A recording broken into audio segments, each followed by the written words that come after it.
ase na minya enyusu we ni saa mo na afi mesimi asoya by obi tumboa me e ma minya hwika utenema uya o kreke na eno ekọ o kreke na eno eba even po eno point out like aboa me ana even po baby amedana like na ma sitinema na minnema na say na enye good de na mi na mba fia like if you nsu to na ebufa na yesi bene nyame adom mo hwa yesi eto ahasi nsu to a woni nsu to na say bibia e kama me de aboa me yi pa timi amata so nya shop ama mi betina no a onko bresi nwuram no ne nwuram ne obetina no obensu enya kakra ma ye de timi ato aduane e di bimpo mi school sim ne mi bibia mu so o maboa me bi pa.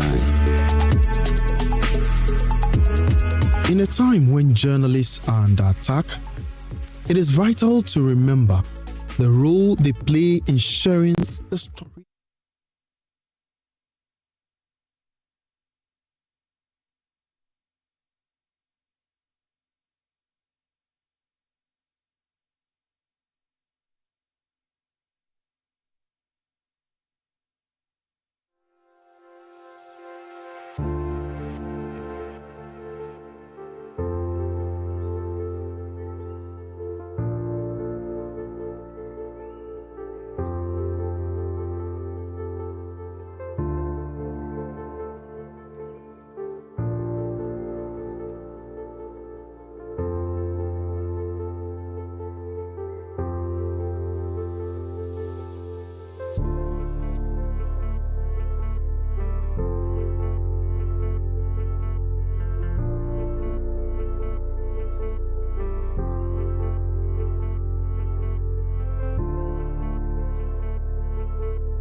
Hello, good morning, and welcome to the AM show on Joy News. Thank you for always choosing us. We are your home of independent, fearless, and credible journalism. So this Thursday, we have our news review, and we begin with a deepening constitutional and institutional clash, of course, between the Office of the Special Prosecutor and the Attorney-General's Department, raising a critical question: who truly leads Ghana's corruption fight? Well, with conflicting High Court rulings and the matter now before the Supreme Court of Ghana, the authority of the OSP under the Office of the Special Prosecutor Act 2017, Act 959, is under serious scrutiny. We'll also examine government's latest move to slash fuel prices, with reports suggesting a temporary absorption of cost. So, is this genuine relief for consumers or a fiscal burden that could come back to haunt the economy? We'll delve into that as well. And also growing frustration in the education sector. Teachers are protesting up to 14 months in arrears. This is raising concerns about government's wage obligations and also the really broader impact on morale and service delivery. So, joining us this Thursday morning to unpack these issues, of course, we have our Thursday regular, Dr. Joshua Jibunti Zato. He's senior lecturer and political analyst. He's also senior fellow at APL. We'll also be joined by Hamza Suhini, he's lawyer and member of the NDC communications team. We'll be joined by Solomon Owusu, he's Director of Communications for the United Party, and Pius Enam Hajide, he's member of the MPP communications team. But before the news review, I will bring you the latest news updates. Please, thank you so much for joining us this morning and for choosing the AM show. Stay with us, I'll bring you the news. Good morning.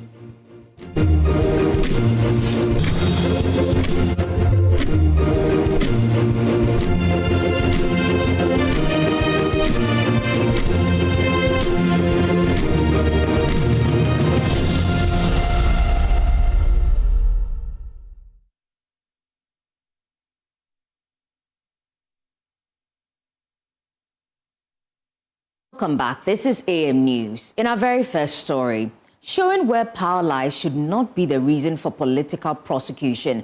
That's the caution from renowned legal practitioner Chikata as he raises concerns about the use of state power and the integrity of Ghana's legal system.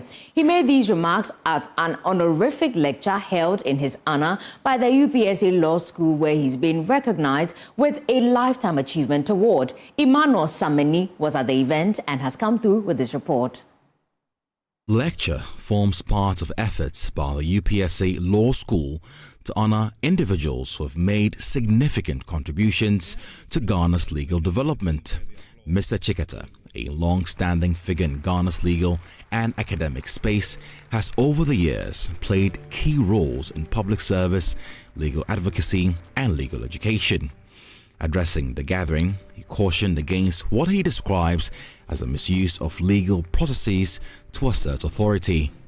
However, I do not wish such a desecration of justice as I experienced on anyone, no matter their political affiliation.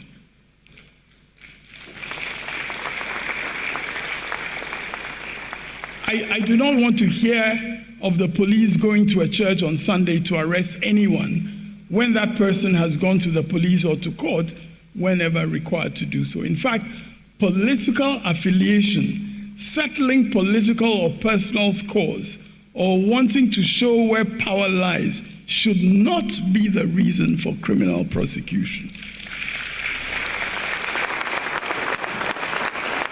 Not even for a criminal investigation. Vice President Professor Jane Nano Pokwajiman used the occasion to emphasize the importance of responsible leadership and the proper exercise of power. Mr. Chikata's journey and career has been defined by these three things: scholarship, advocacy, public service. More than that, his career reflects a particular understanding of the law, not only as a profession, but also as a discipline that demands rigor, independence, and judgment. Chief Justice, His Lordship Bafo Boni, acknowledged his enduring contribution to the legal profession. Over the years, Mr. Chikata has distinguished himself as a lawyer of formidable skill and rare depth.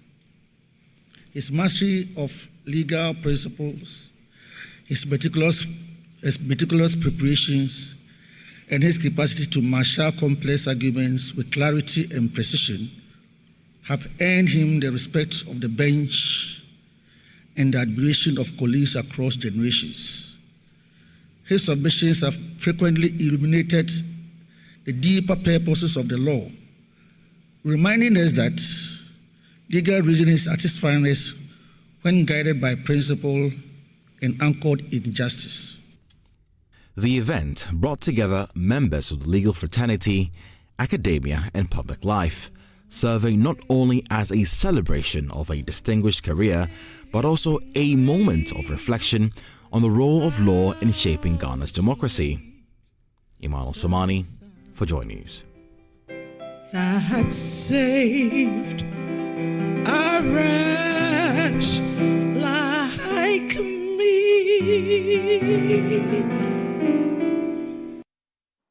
And that was a report by Emmanuel Samani.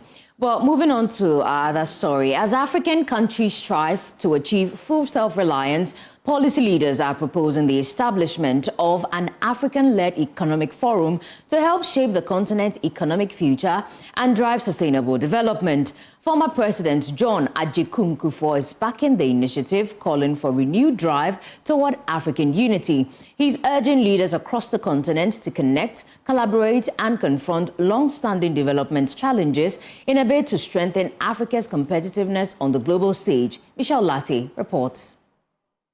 Former President John Agyeman-Rawlings is urging African nations to strengthen regional connectivity to tackle persistent challenges in transportation, trade, and economic development across the continent. Speaking after a high-level briefing, the former president pointed to the difficulty of intra-African travel as a major impediment to economic integration, stressing the need for deliberate planning and prioritization to unlock the continent's full potential. Talked of African unity and all that for the past about 60, 70 years. But where is the transportation? You are in Accra. Suppose you want to go to, say, even in West Africa, you want to go to Dakar, Senegal. How long will it take you now? Or go to Lagos, which is only 300 miles or so from here. How long? You think you can just walk to the airport, embark, board the plane, and then you'll be there next within an hour or two? You can't. It will take days. So there are so many aspects to consider. And I think it would enjoin us to sit, put Africa, if you like, the entire map of Africa before us, and then we will work out you are talking prioritization. We must study it and work it out well. Meanwhile, board chair of the Ghana Investment Promotion Center, Akosua, is advocating an African-driven economic platform to boost competitiveness and self-reliance. He says the proposed Africa Economic Forum will help the continent shift from exporting raw materials to promoting value addition and competing on equal terms globally. We've had African leaders and experts and various policy gurus attending the World Economic Forum, but over the years, Africa is still where it is. So you see that the global economy is structured in a way that does not benefit Africa. So this initiative, the Africa Economic Forum, is to be a vehicle for Africa to own its own economic policies and implementation of policies that benefits Africa. Policies that will make Africa competitive at the global level. The renewed calls for integration are aimed at positioning Africa as a formidable force in the global trade. For Joy News, Michelle Lati. Now, a research scientist at the Soil Research Institute of the Council for Scientific and Industrial Research has urged the government to adopt a community-driven approach to tackling illegal mining in Ghana, arguing that top-down enforcement strategies have consistently failed to address the root causes of the problem. Dr. Albert Kobna-Mensah made the call during the launch of his latest book, Soil Pollution and Remediation, Risk Assessment, Phytomediation, Revegetation, held at Kromwase in the Ashanti region. There's more in the following report. The book examines the interrelated issues of soil pollution, potentially toxic elements, risk assessment, phytoremediation, revegetation, and post-mining land rehabilitation. Its central aim is to provide an in-depth analysis of scientific methodologies used to identify environmental risk at mining site and to explore revegetation as a strategy for restoring degraded and contaminated lands. Dr. Mensah highlighted the book's focus, noting that while it broadly addresses environmental pollution, it carries a deliberate bias toward mining, as it forms an integral part of the country's environmental problems. Environmental problems in Ghana cannot be talked about without talking about galamsey. You see, they form the integral part of environmental problems. When it comes to, the book is biased about mining. Now, when it comes to mining, regardless of the scale, whether galamsey or which is illegal, or small-scale mining, which is what, or which is small, or peasant mining, or artisanal mining, or medium mining, or large-scale mining, every form of mining causes what is called pollution. Dr. Mensah was particularly critical of the government's current approach to combating galamsey, arguing that deploying task forces from Accra without involving affected communities is ineffective. He called on the government to revise institutional frameworks around mining regulation and to promote self-regulation at the community level, empowering local residents to oversee mining activities in their own areas rather than relying solely on centralized enforcement. The root cause must be tackled. If we want to institute the law, engage the miners, it must be involving, it must be participatory enough so that the very people who are affected by mining will be involved in the decision making that is what being made towards them. But now to take one from Accra, which is more of a top-down approach, to come and institute it from at the devolved level or at the local level. When it happens that way, people will not understand, and the result is that they will revolt. Beyond the policy debate, Dr. Mensah used the occasion to issue a strong appeal to fellow scientists across the continent to publish more of their research findings. He acknowledged the persistent challenge of limited research funding but remained optimistic, encouraging researchers to find creative solutions within their constraints. The old ways and sort of promote the new ways. I mean, the resources are not there, but you can improvise. You have to improvise, but then making sure that everything you are doing is what contextualized within the realm of what basic science. Emmanuela Nkumi's report, read to you.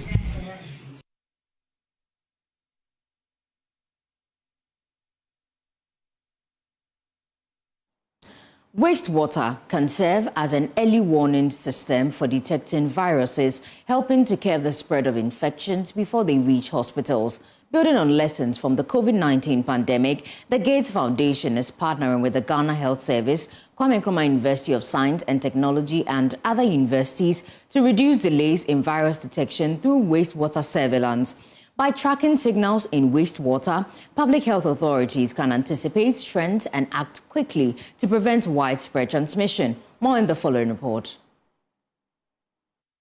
Tracing lessons from the COVID-19 pandemic. This approach bypasses the challenge of reaching individuals during disease outbreaks. By analyzing community wastewater, health officials can detect warning signs early, respond faster, and introduce targeted interventions to stop outbreaks from escalating. Speaking at a conference, Chairman of the Wastewater and Environmental Surveillance Planning Committee, Dr. Yao Edu-Sarkodie, outlined the critical gaps this system is designed to address. What is currently being talked about and being worked on is what we call wastewater surveillance. And what it is that all these microorganisms that cause diseases, that send people to hospital, and then we detect the presence of these microorganisms in the hospital. Currently, there are some approaches where these microorganisms can be detected in wastewater and the environment. So when you sample the environment, you'll be able to see the presence of these microorganisms. So then you get a good idea of the presence of these microorganisms before people get sick and get to hospital and they are found out. So knowing the pathogens or the microorganisms that are there can help you put in place some measures, before disease actually break out in people.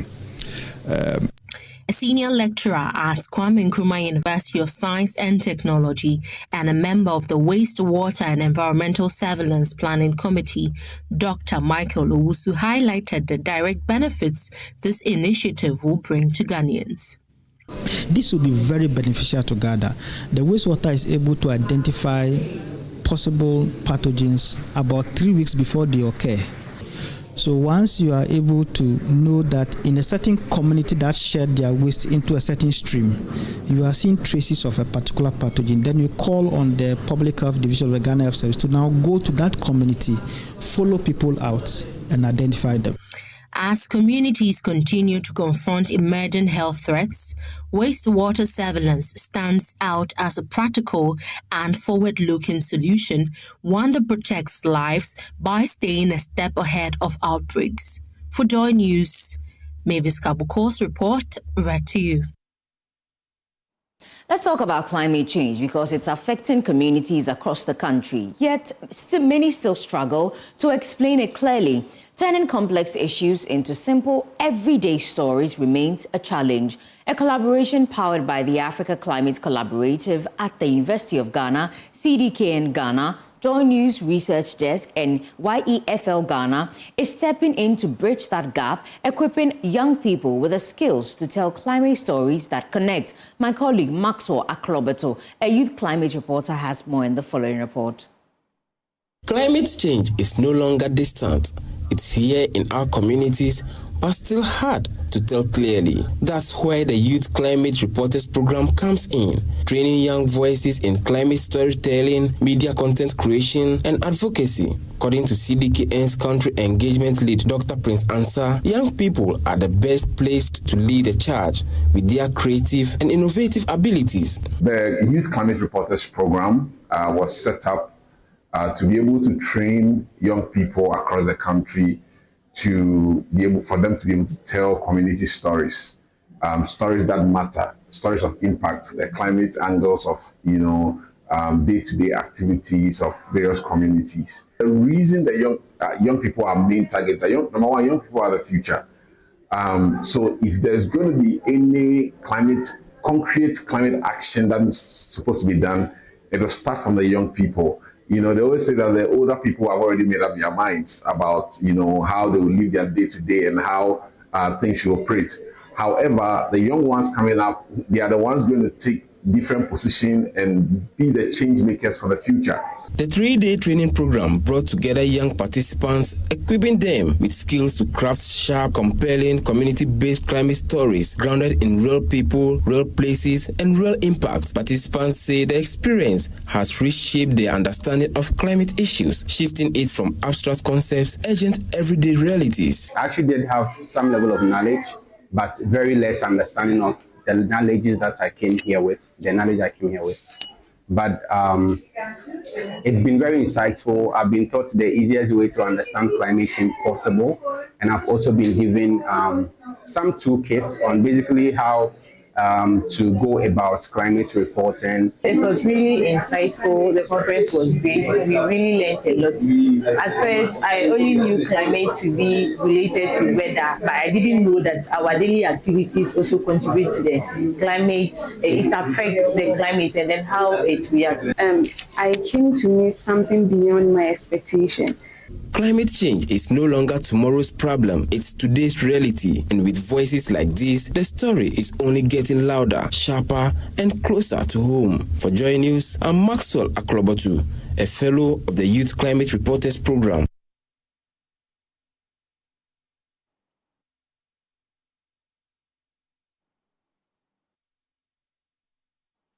It's time now for business update, and of course, the Hunter Pele Samuel Kojo Brace will bring us that right after this breather.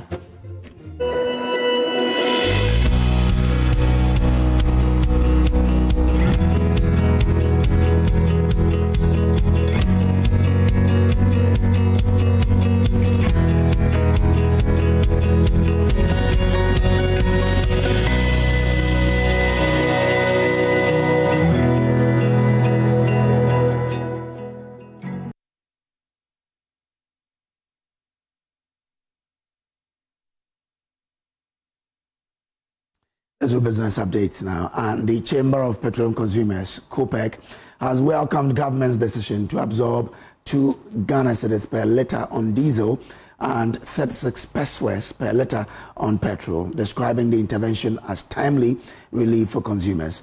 Executive Secretary of COPEC, Duncan Amwa, said the move will ease the burden on transport operators and households struggling with high fuel cost. He spoke to Joy Business. We are happy that the government has done something about this. The numbers were not explained, however, so it's difficult to, at this point, even put a finger to exactly what interventions, specifically what specific taxes we have touched, what specific levies or margins that government has had to utilize to be able to achieve this 2 cedi and 36 pesos respectively for diesel and petrol at the same time. But I'm sure in the coming days we'll probably be able to get the answers that we are asking for. But if you ask most Ghanaian users or consumers are excited by this announcement, at least it gives us some relief and a window to also further observe or monitor to see for the next 4-week period what the Israeli-Iranian American conflicts, what it would be like, and as to whether government would need to come back to enforce all taxes or it would need to find some other solution to the Ghanaian petroleum user. But like I said, it's a very good first step, and I am hoping that government will move towards the second gear, which is to say that you need to fix your buffers or resiliences to ensure that if the war persists, there will still be a fallback plan to get the Ghanaian consumer, as it were, relief and properly, so to speak. Now, the IMF has announced a $50 billion fund to assist countries that are badly hit by recent development in the Middle East, which the fund says Ghana can access. The managing director of the IMF, Kristalina Georgieva, has therefore urged Ghana to move fast if it needs financial support to stabilize the economy. We serve as the firefighter for our member countries, and we are committed to helping them navigate this complex landscape. We anticipate near-term demand for IMF financial support to range between $20 and $50 billion. This represents augmentations of some existing programs. Currently, we have 39 programs, and prospective demand for new programs from at least a dozen countries, a number of them in sub-Saharan Africa. We are coordinating closely with the World Bank, with the International Energy Agency, with other partners, including at regional level, to maximize our combined response. Even as we step up our support, we continue to adapt our toolkit. We are doing very important reviews, review of program design and conditionality, comprehensive surveillance review, review of our FSAP, so we can further sharpen the policy advice we provide to our members. We continue to work on countries on debt, including through the Global Sovereign Debt Roundtable. It will meet again this afternoon. And as our member countries navigate this moment of uncertainty, we are helping them think ahead so they can handle any form of turbulence. And that's how we wrap up the business update on the AM News. Back to you, Tunisia. Thank you, Ahanta Pili, Samuel Kojo Brace. Don't forget that the AM show is sponsored by Shield Silicone Paint from Mazar Group, Syntex Pipes, and also Time Herbal Mixture. Ladies and gentlemen, as we enjoy today's moment, remember to keep your body refreshed and your energy right with Fresh Drop Still Natural Mineral Water. Fresh Drop Still Natural Mineral Water is not just any water. It's natural and mineral rich that keeps you going. So whether you're dancing, cheering, networking, or simply enjoying the moment, Fresh Drop Still Natural Mineral Water helps you stay cool, refreshed, and fully present. So grab a bottle available in 500 ml, 20-liter jars, and sachets. For bulk purchase or enquiries, call 055 22 50290. Now, every day, someone in Ghana is diagnosed with leukemia and asked to travel abroad for treatment.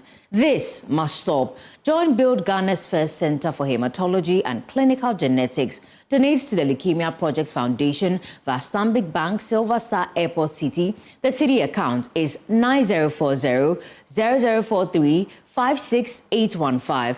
The dollar account is 9040-0042 99889. Or via EcoBank, Silver Star Airport City. The city account is 1441-0001 44545, and the dollar account is 3441-0001 44544. You can also donate via MTN Momo on 054-501-3437 or via Telecel Cash 020-069-5209. Now, this initiative is by the Joy News Impact Makers Foundation in partnership with the Leukemia Project Foundation.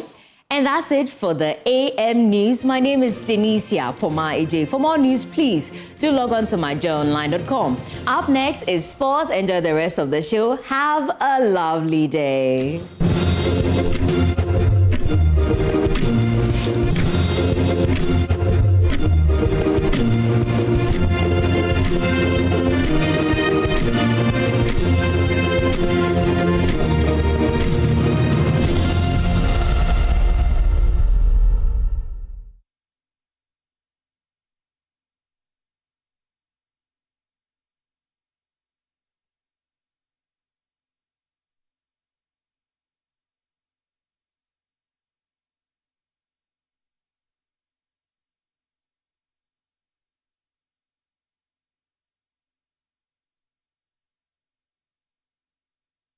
Welcome to Malcolm, where shopping is a musical experience for all generations. Granny's Let's Roll It Back.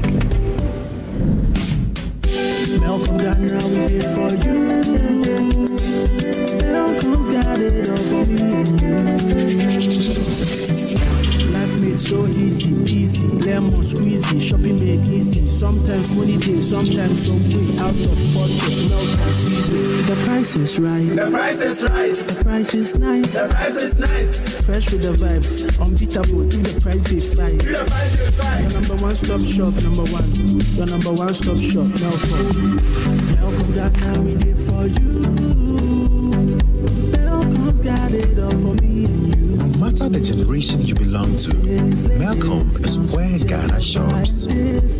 Bring back home the experience. Bring home the experience.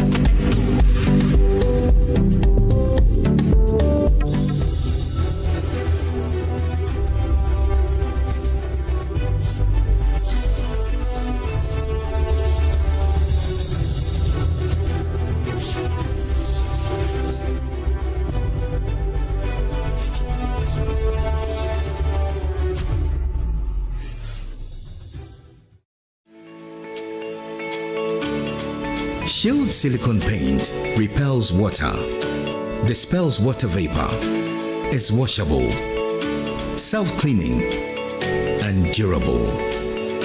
Now, you can appreciate how and why Shield silicone paint is super strong and thus able to do what other paints cannot do.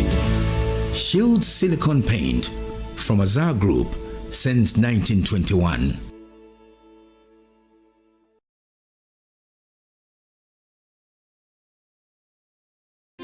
Another week is here on the greatest of all time show. My name is Giovanni Clip, and tonight we're bringing you talent. Contestant number one, let's bring Baby Girl. Let's bring. You did it for you. Cut. Oh, there is a leakage. Where's the plumber? For quality and durability, insist on Syntex pipes. If you want quality, this be where you belong. Strong, tough and reliable. Your perfect match to your trusted Syntheside.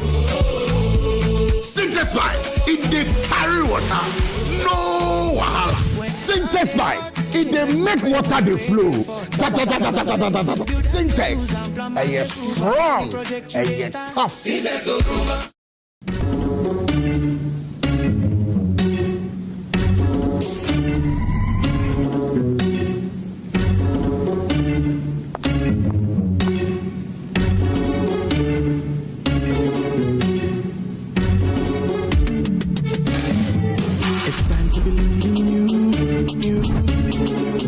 Changing, so should you.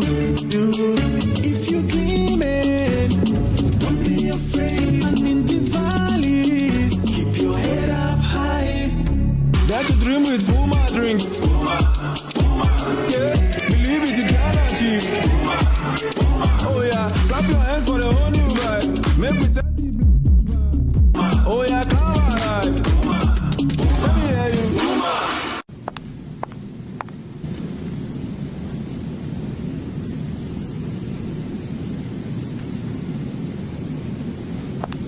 Puma drinks, a whole new vibe. Another quality product from Casa Precon.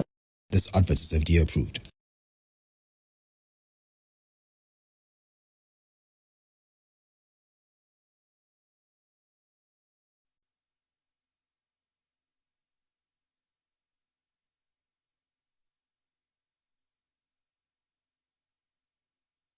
Everything has a meaning.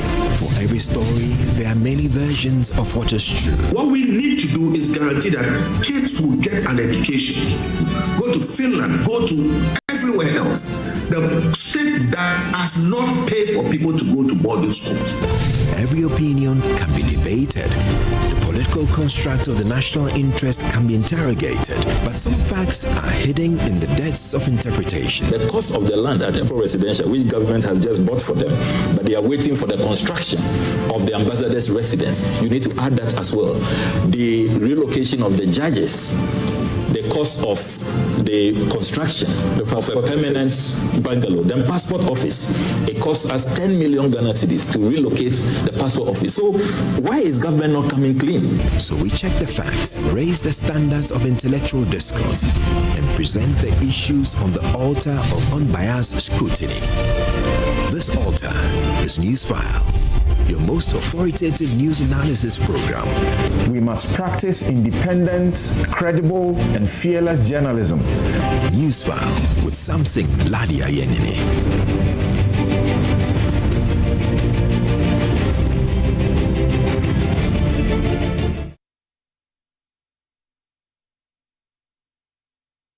For many, success is defined by one path, the white-collar dream. I want to be a software engineer. I want to be a banker. But when that door doesn't open, does it mean your story is over? No, because there are other paths. Paths built on passion, creativity, and courage. From season 1 to 3, we've met dreamers who turned rejection into redirection. They wanted to silence me. And built success beyond the titles. As the general manager for Kinafama, I felt this challenge right deep that I should work in the area of my gifting. I started writing. Now, season 4 is here. New stories. Remember one kid who walked into my class and looked and said, "You are from Africa, right?" And I said, "Yes, that's why you are so black." Deeper lessons. I haven't been to sixth form, I haven't been to university. So everything that you hear me do, I've learned on the job. More proof that the trail doesn't end when the white-collar job door closes. I did attend an auditioning for Emirates cabin crew members, but I was not selected. This is not just a show, it's a movement. The Career Trail Season 4 with Irene Edubia-Eni shows every Saturday at 4 p.m. on Joy Learning TV and 6:30 p.m. on Joy News. The Career Trail, your success journey begins here.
Time for sports on the AM show. My name is Haruna Mubarak. The segment is brought to you by Litina Travel and Tours 2026 Global Football Festival.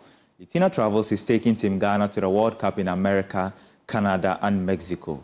The Litina Travels package includes visa to watch all 3 group stage matches, 3 official match tickets, return charter flights, top-class hotel accommodation, travel insurance, and exclusive access to business networking events across all 3 host nations. Call 0244-260-789 today or visit Litina at Alisa Hotel Northridge and secure your spot on this once-in-a-lifetime journey. To our first story, the Ghana Police Service has confirmed the arrest of a suspected gang leader and an accomplice in connection with the armed robbery attack on the Brekum-Chelsea team bus, which resulted in the death of forward Dominic Frimpong. Frimpong, who is 20 years and obviously on loan from Aduana FC, sustained a gunshot wound during the attack on Sunday night. He was rushed to Bibiani Government Hospital, but was pronounced dead shortly after arrival. According to the police, one of the suspects was injured during an exchange of fire with intelligence officers and is currently receiving medical treatment. Meanwhile, FIFA, CAF, and several football clubs have paid tribute to the young forward, describing his death as a major loss to the game.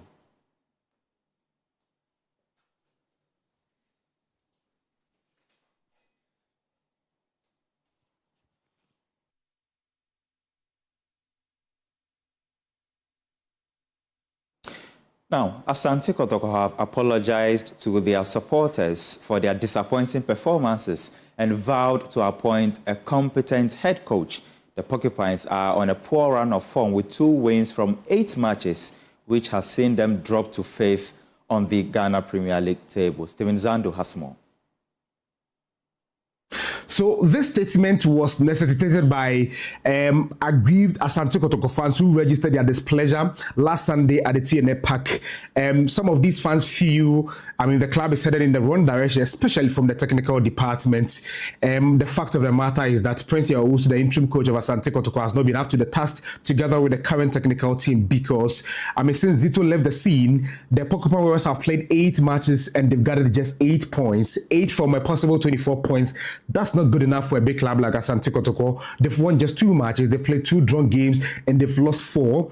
What it means is that Kotoko have lost more games than they've won since Karim Dito left the scene. And look, it looks like the Porcupine Warriors, especially the management, didn't really plan for the exit of Karim Dito because it has not been working from the technical department, and the height of it was the 4-0 defeat suffered against Midiama Sporting Club. Right after the game, the coach of Asante Kotoko, Prince Yawusu, made it clear that it is impossible for the club to win the Ghana Premier League. And I was actually surprised the Kotoko coach would attest to that fact because, yes, mathematically, Kotoko still have a chance to win the Ghana Premier League, but realistically, do they have a chance? And the answer is no. If you speak to Asante Kotoko fans here in Kumasi, on the street of Kumasi, what they say is that, the team is out of spirit, they're out of gas, and it is not working.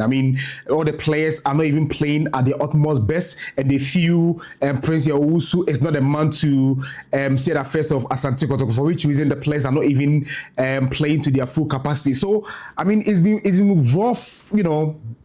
rough, rough journey so far for Asante Kotoko after Karim Dito left the scene. But the task ahead for the current board is that actually I share in the frustration of the current board because the fact of the matter is that this board was put together at the time the management then had made the decision to part with Zito. So, they had been brought in to manage the situation to the end of the campaign, probably look beyond the campaign and make sure they put together a new management team, appoint a new chief executive officer, and get a substantive head coach whose vision aligns with the current board of Asante Kotoko. That's the task ahead, but really, I have to tell you that the Kotoko fans are impatient and they are really expecting a lot from the current board of the club.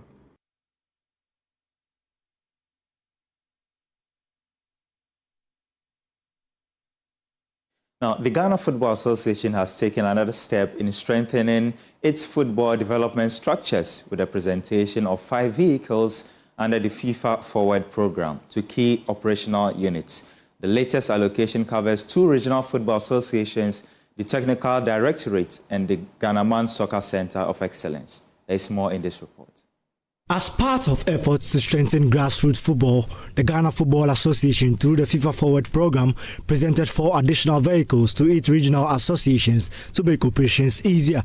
President of the Ghana Football Association, Ket Okreku, emphasized the importance of these vehicles to the various reps of the associations. I've always spoken about fixing the fundamentals, and when we speak about fixing the fundamentals, this strategy via the Forward program directly fits into that plan, because the foundation of the sport is at the regional level, where coast football is played, where girls U15 leagues are being played, where Division 1 girls leagues are being played, where Division 3 leagues are being played, Division 2, etc., etc. And therefore, any form of support is needed for the development of the sport. So I'm very happy about today. Today we are adding 5 more pickups to the collection.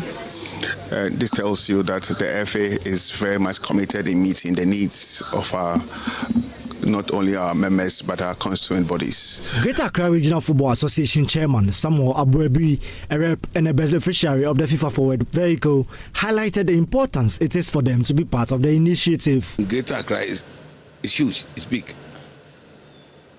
From Asutuari, if some of you know Asutuari, to Adan, Sege, Accra proper, then to the boundary of Akosua, that is Central Region, that's our boundary.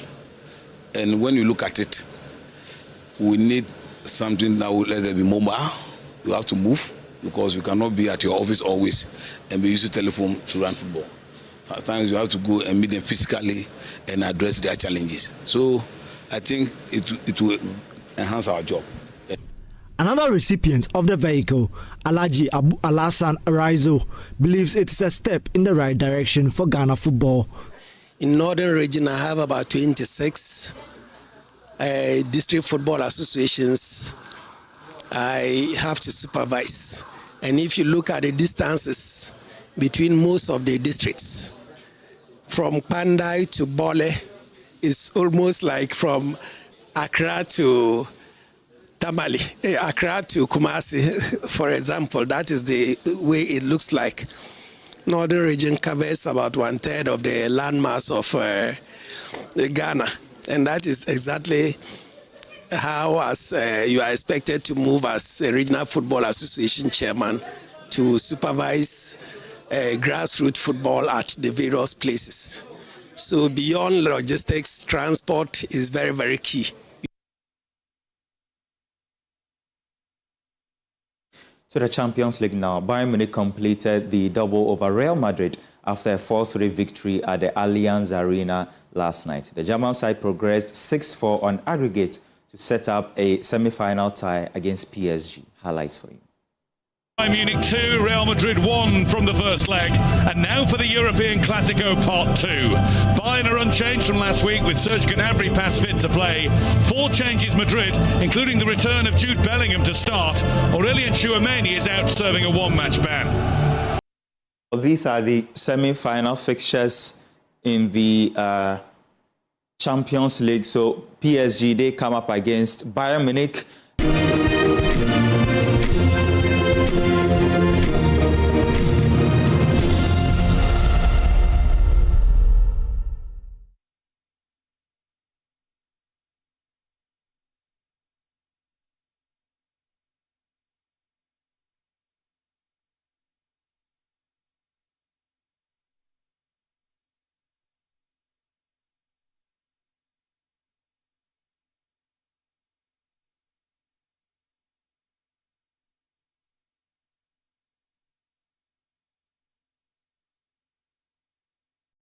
Hi, now let me share my wildlife experience with you at Safari Valley Eco Park. Welcome to Safari Valley. Our electric shuttle pulled up, and in no time our tour began. We were surrounded by wildlife from the moment we entered the Eco Park. We were greeted by experienced tour guides who took us through orientation and how to better enjoy the experience. Watch these animals roam freely in their natural habitat undisturbed by our presence. We saw zebras, sable antelope, brown crane, mara, silky chicken, nyalas, Shetland ponies, and so many animals I just couldn't keep up. Our tour guides taught us so much about the wildlife, their behavior, and how how to interact with them. I even fed them. We also went fishing on a man-made canal. Then we took a break to have lunch in this serene environment. All this amazing experience for this price for adults, this price for teenagers. It's a bargain. As the sun began to set, it was time to go back home, but not before dinner by the campfire. It has been a thrill of a lifetime, and I can't wait till my next visit. Safari Valley Eco Park, bringing you closer to nature. Hey! Is your tech holding you back? Feeling lost in a maze of outdated gadgets? Relax. Come with me to Configure.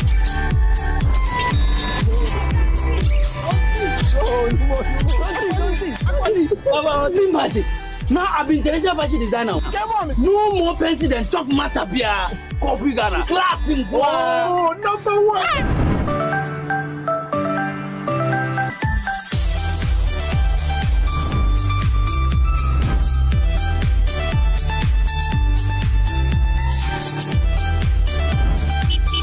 Ghana, we don't just sell electronics, we transform your life. From office to home appliances and more, we have everything you need to step into the future. Comfy Ghana, class in toi. Comfy Ghana, number one.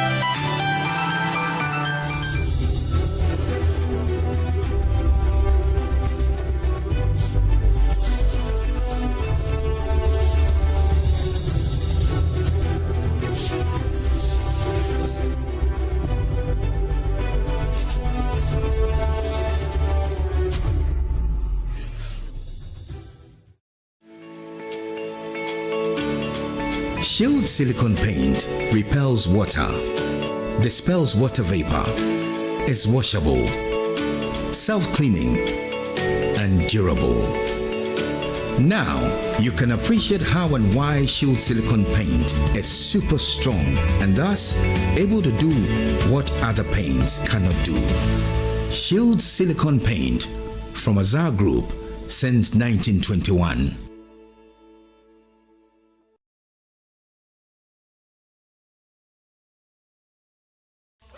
Now let me share my wildlife experience with you at Safari Valley Eco Park. Welcome to Safari Valley Eco Park. Our electric shuttle pulled up, and in no time our tour began. We were surrounded by wildlife from the moment we entered the Eco Park. We were greeted by experienced tour guides who took us through orientation and how to better enjoy the experience. Watch these animals roam freely in their natural habitat undisturbed by our presence. We saw zebras, sable antelope, brown cranes, mara, silky chicken, nyalas, Shetland ponies, and so many animals I just couldn't keep up. Our tour guides taught us so much about the wildlife, their behavior, and how to interact with them. I even fed them. We also went fishing on a man-made canal. Then we took a break to have lunch in this serene environment. All this amazing experience for this price for adults, this price for teenagers. It's a bargain. As the sun began to set, it was time to go back home, but not before dinner by the campfire. It has been a thrill of a lifetime, and I can't wait till my next visit. Safari Valley Eco Park, bringing you closer to nature.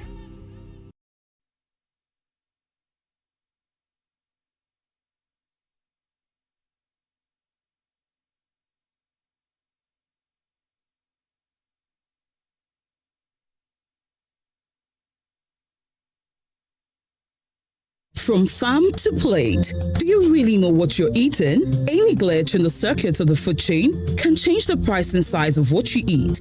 Technology has changed the face of farming, but how is Ghana plugging in? Join Jesse Aram Agbakpo, Emmanuel Bright Kweku on the food chain as they project startups in the agri sector, highlight the gains and plight of industry players while engaging with experts for more insights in agri-related issues.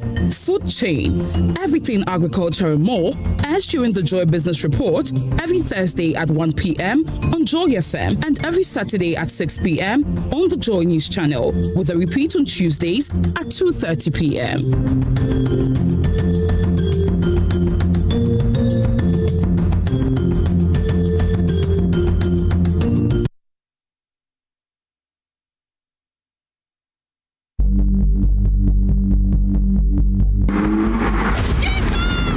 If you got involved in an accident and you needed a surgery, that place they'll put you, what do they call it? That's a theater. That's a theater. The doctors, before they start operating on you, they put you on some kind of a platform. Can we call that a stage? Before they start your surgery, are they going to put on lights? Do they wear their coats and all that? Can we call it costume? All the scalpels and knives and stuff they use, can we call them props? If it is a teaching hospital, they have other students watching the surgery. Can we call them an audience? Those same doctors, some people will go to them with depression, and because they have no drugs for them, they would recommend a theater, our kind of theater, for them to come and watch a show so they can laugh, and they call it therapeutic. So how different is my theater from their theater? I didn't become a medical doctor, but I am a doctor. Do I ever see myself getting into politics? We would be idiots if we all don't. Producers like, Charlie, if you ask them about this, ask them about why. I want to ask you. Gen Zs are not lazy at all. They're actually very smart. We are the ones who are dumb. I've been trying to bring to Ghana for a while. I just haven't found the money. Oh, Charlie, George is crying again.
They are the quiet drivers of the game of football, keeping play flowing from the sidelines.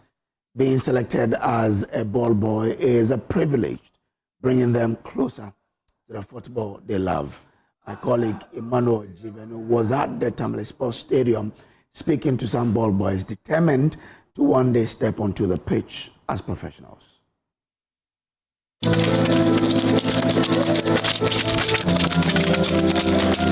It's match day here at Tamale Sports Stadium. About 15 young players arrived early, hoping to be among the few selected to stand along the sidelines for the game between Real Tamale United and TF Exponential Football Club. Most of them come from the juvenile side of Bagabaga Football Club.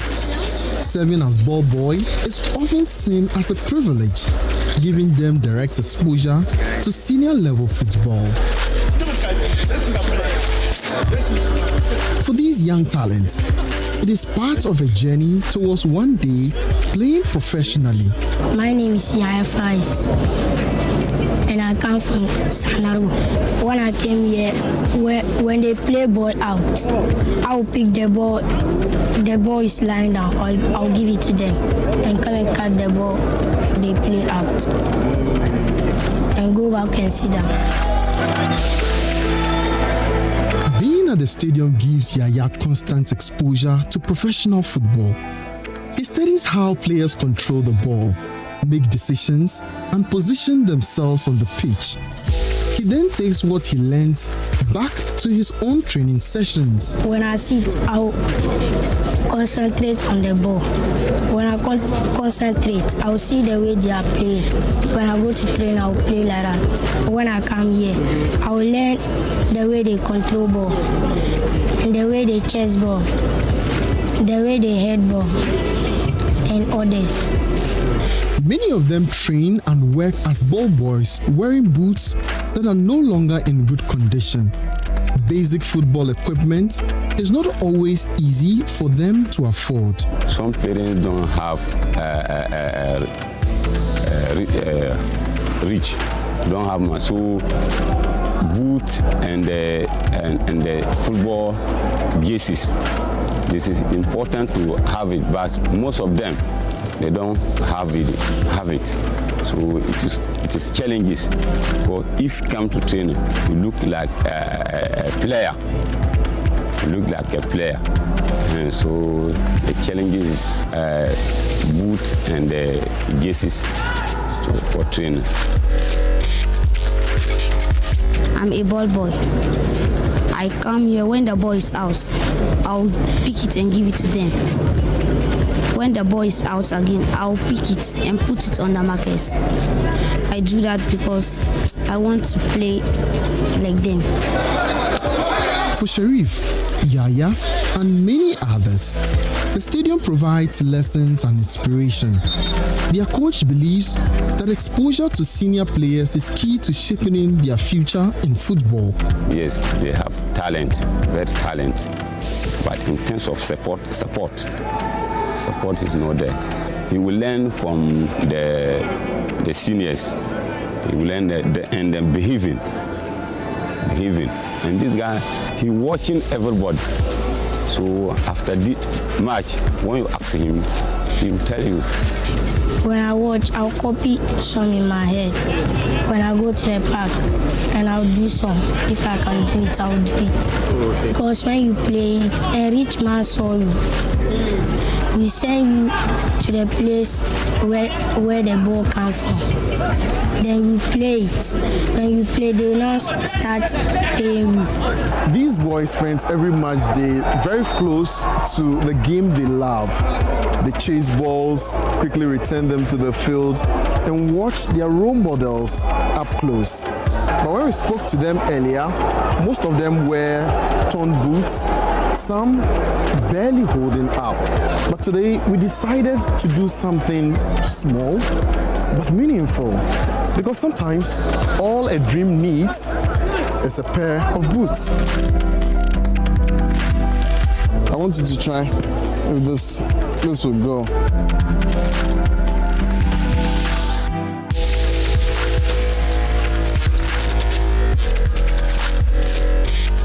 Sharif, how did the ball go?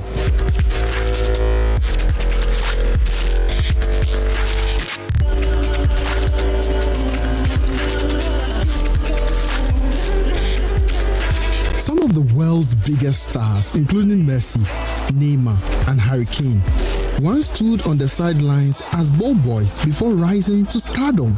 Seeing where they started and where they are now makes the sidelines feel like the first chapter of a much bigger story. If this support helps these budding players stay focused and believe in their potentials, then it is truly worth it. Emmanuel Chivenu, Joy News, Tamale, Northern Region.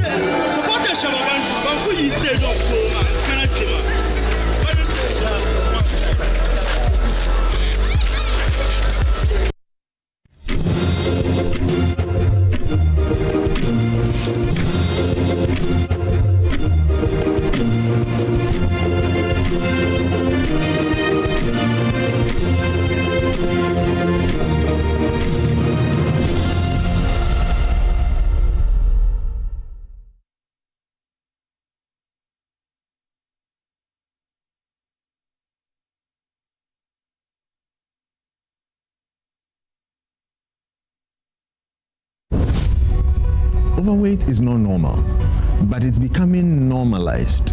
And the higher the body weight you accumulate, the higher your risk or your chance. Welcome to Consulting Room 5, only on Joy News. In fact, when somebody sees you and he sees that you are gaining weight, say, hey, now say, good living. It's a sign of good living. But underlying that, there can be health challenges. Consulting Room 5 airs on the Joy News channel on Saturdays at 3 p.m. and on Sundays at 6 p.m. A lot of women are going through stigmatization because of being overweight or obese. We create spaces to help people to be active in a very simple way. Starting from kids to everybody. You can go everywhere without paying anything. So it's shown that the environment is a key component to help people to exercise.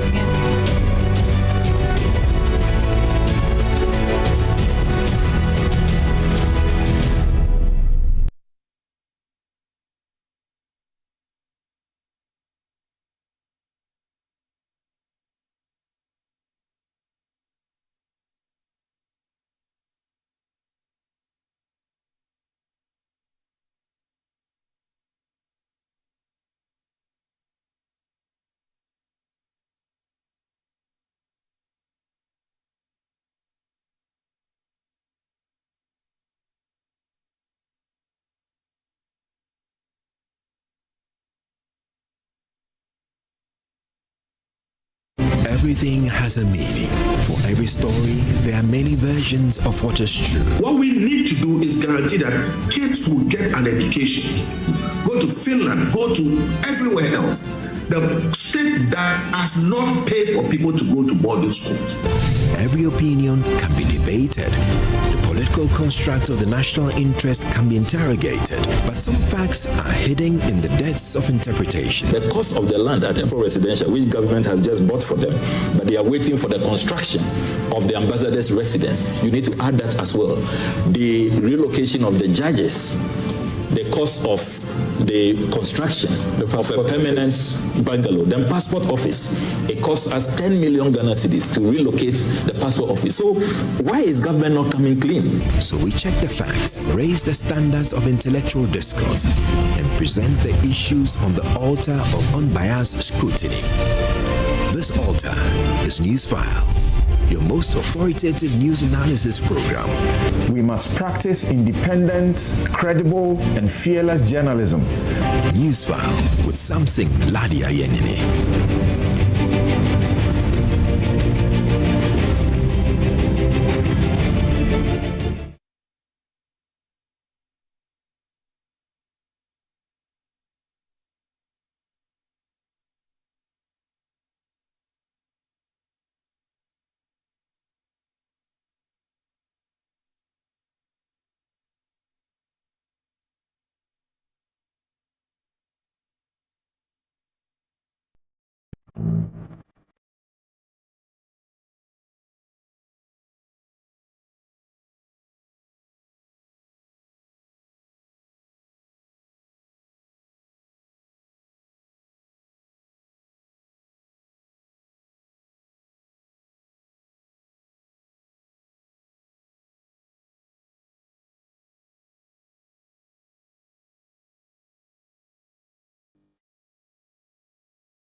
Imagine a family without a home. Imagine a song without a voice. Imagine a church without prayers. Imagine a government without citizens. Imagine democracy without journalists. Imagine a world without the media. Life is full of issues and stories about people, communities, and governments. Stories that have to be told by well-trained journalists. That's why you can't imagine news without Joy News.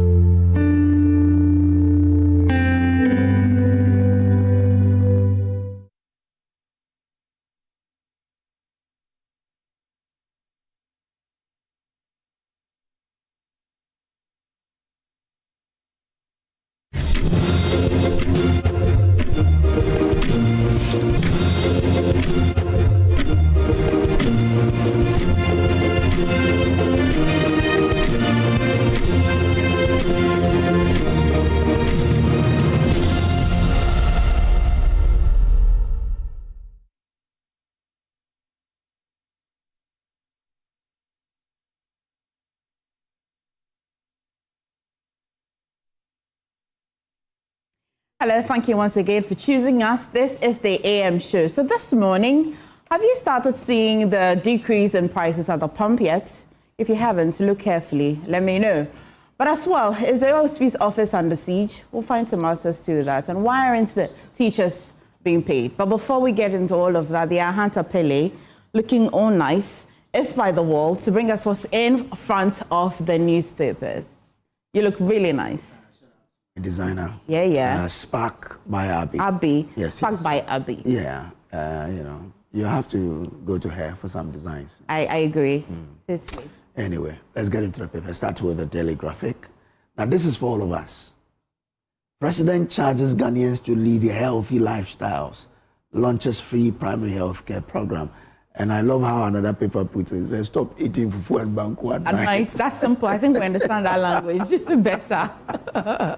Oh, my goodness. When I was like, hey, anyway. File income tax returns by end April. Ghana Revenue Authority there. And the big story. OSP, okay, so it says OSP unfazed by powers to prosecute ruling. So you know the High Court ruled yesterday that the OSP cannot prosecute corruption or criminal cases without the prior authorization of the AG. And I read in another paper that he pronounced that all cases that he's chasing are null and void. I mean, not yesterday's case. Yesterday's case, particularly the rice scandal, was the particular case which the judge who sat with the power of the general jurisdiction of the court said that particular case, which we can extend the logic to other cases, but it's not in our. Well, one paper reports that he said the other cases, his prosecuting of the other cases are null and void. I was like, hey. So, I mean, that's what the paper is preempting. It's a question we're asking. What does that decision in this particular case mean for the other cases that the OSP is pursuing? I asked on Top Story yesterday, and John Darko said, because the High Court are of coordinate jurisdiction, means that one's ruling does not bind on the other. So the other cases can go on. I was like, okay, well, let's see how it goes. But the OSP has said he will challenge that particular ruling. So let's see how that particular one goes. Also, immigration rescues 305 trafficked West African nationals. And at the back of it, stop destructive activities around Lake Bosumtwi, Arocha, Ghana. Energy Commission to set up system to monitor power outages. Minister, look, my lights have been going off for the past 3 days. Yes, every night. Same. Like, it's not funny. The last time I spoke with Roxanne, he said that, Emefa, you know that your light goes off. Like, it is spectacular. It's like, that's it. Like, it's 3 days. It's not funny. Continuous. Do you know what it means if you're taking a shower and you've shut your eyes and then your light goes off? Emefa, I can only imagine.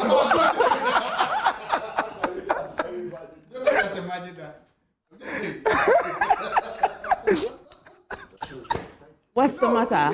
What's exciting about the fact that there's darkness in your bathroom? No.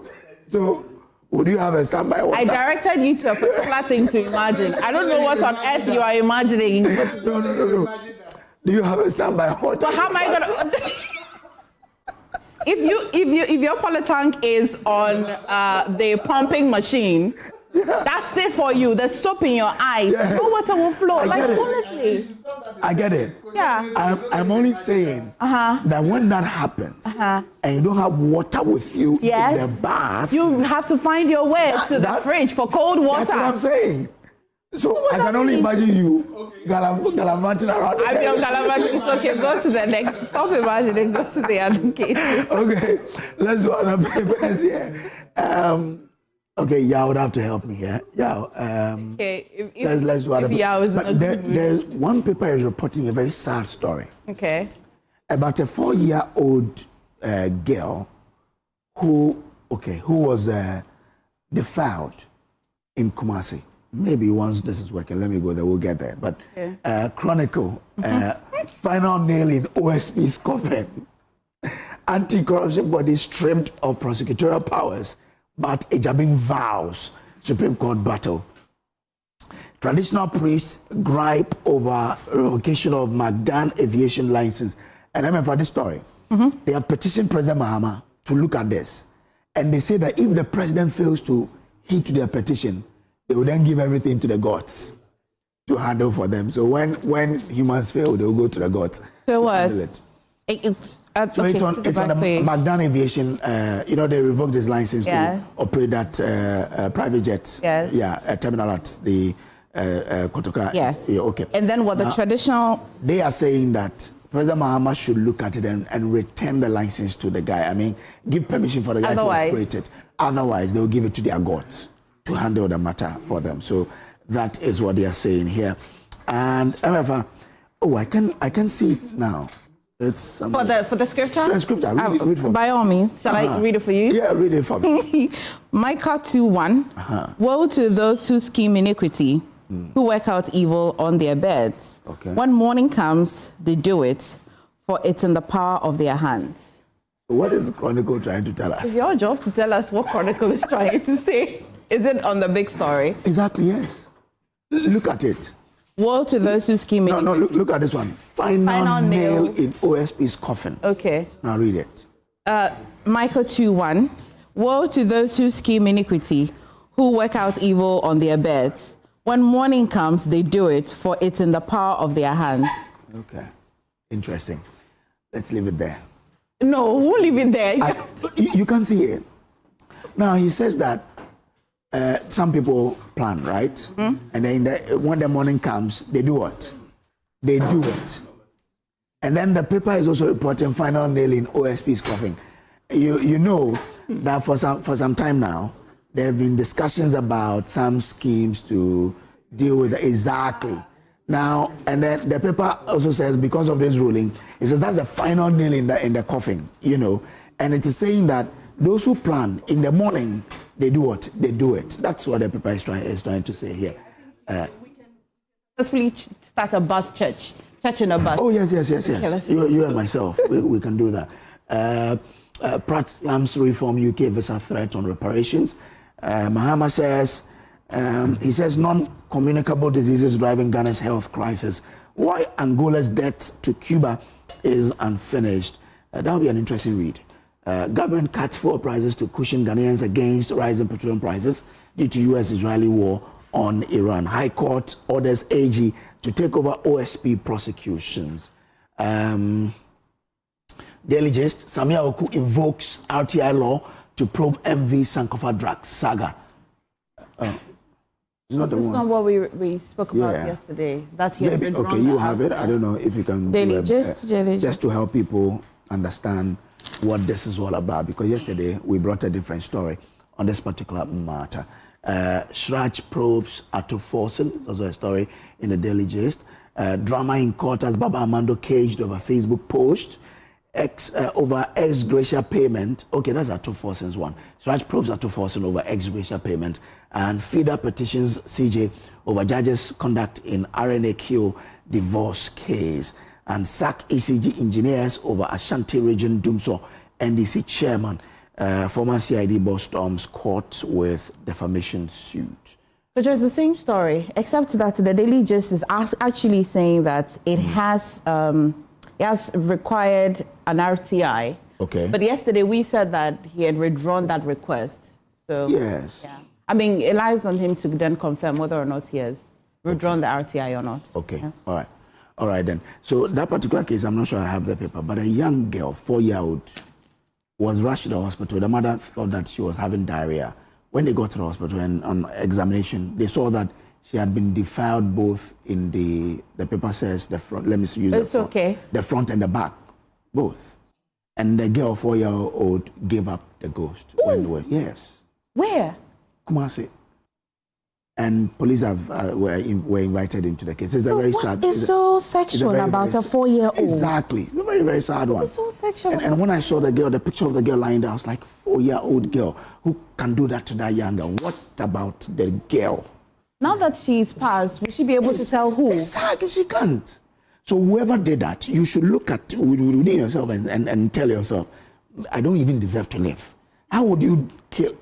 Oh my goodness. Anyway, myjohnonline.com, fuel relief not from government. Comac CEO says fuel cuts are industry burden. Oh, okay.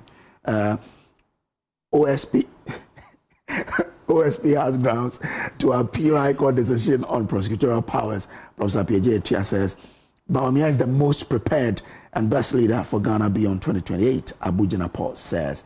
And fuel price cuts show Mahama government is people-centered. Richmond Roxon says. Emefa, I'll leave you here, but that story, Yeah, Kojo, I don't know what we can do about. Probably we'll follow that. Maybe we'll ask Nana Boachi's in Kumasi, right? Nana Boachi will look into it for us. Anyway, thank you so much. This morning we're joined by Dr. Joshua Zato, Senior Lecturer and Political Analyst, Senior Fellow, APL. Dr. Zato, APL is what? Africa Policy Lens. Okay, correct.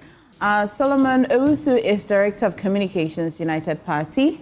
Pius Enam Hajide, member of the NPP Communications team. You recall last week I told you that he held many portfolios. The recent one is the CEO of NYA. Hamza Suhini is lawyer and member of the NDC Communications team. Gentlemen, I hope we have a good Thursday today. You're all in good spirit, high spirit. Time will tell. African Policy Lens. But I remember at a point in time you were denying membership of that. No, you never did. Huh? Oh, he did. You did, right? I never did. Are you sure? Yes. I know at a point in time. No, I never did. You asked me a question, I answered the question.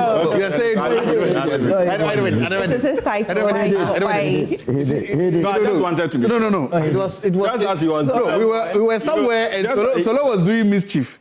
He heard the question, or he said the question I did, and then he tried to use that as mischief. No, a question was asked about a poll that was done, and he said it was that part of it, and I said it wasn't part of the poll. Oh.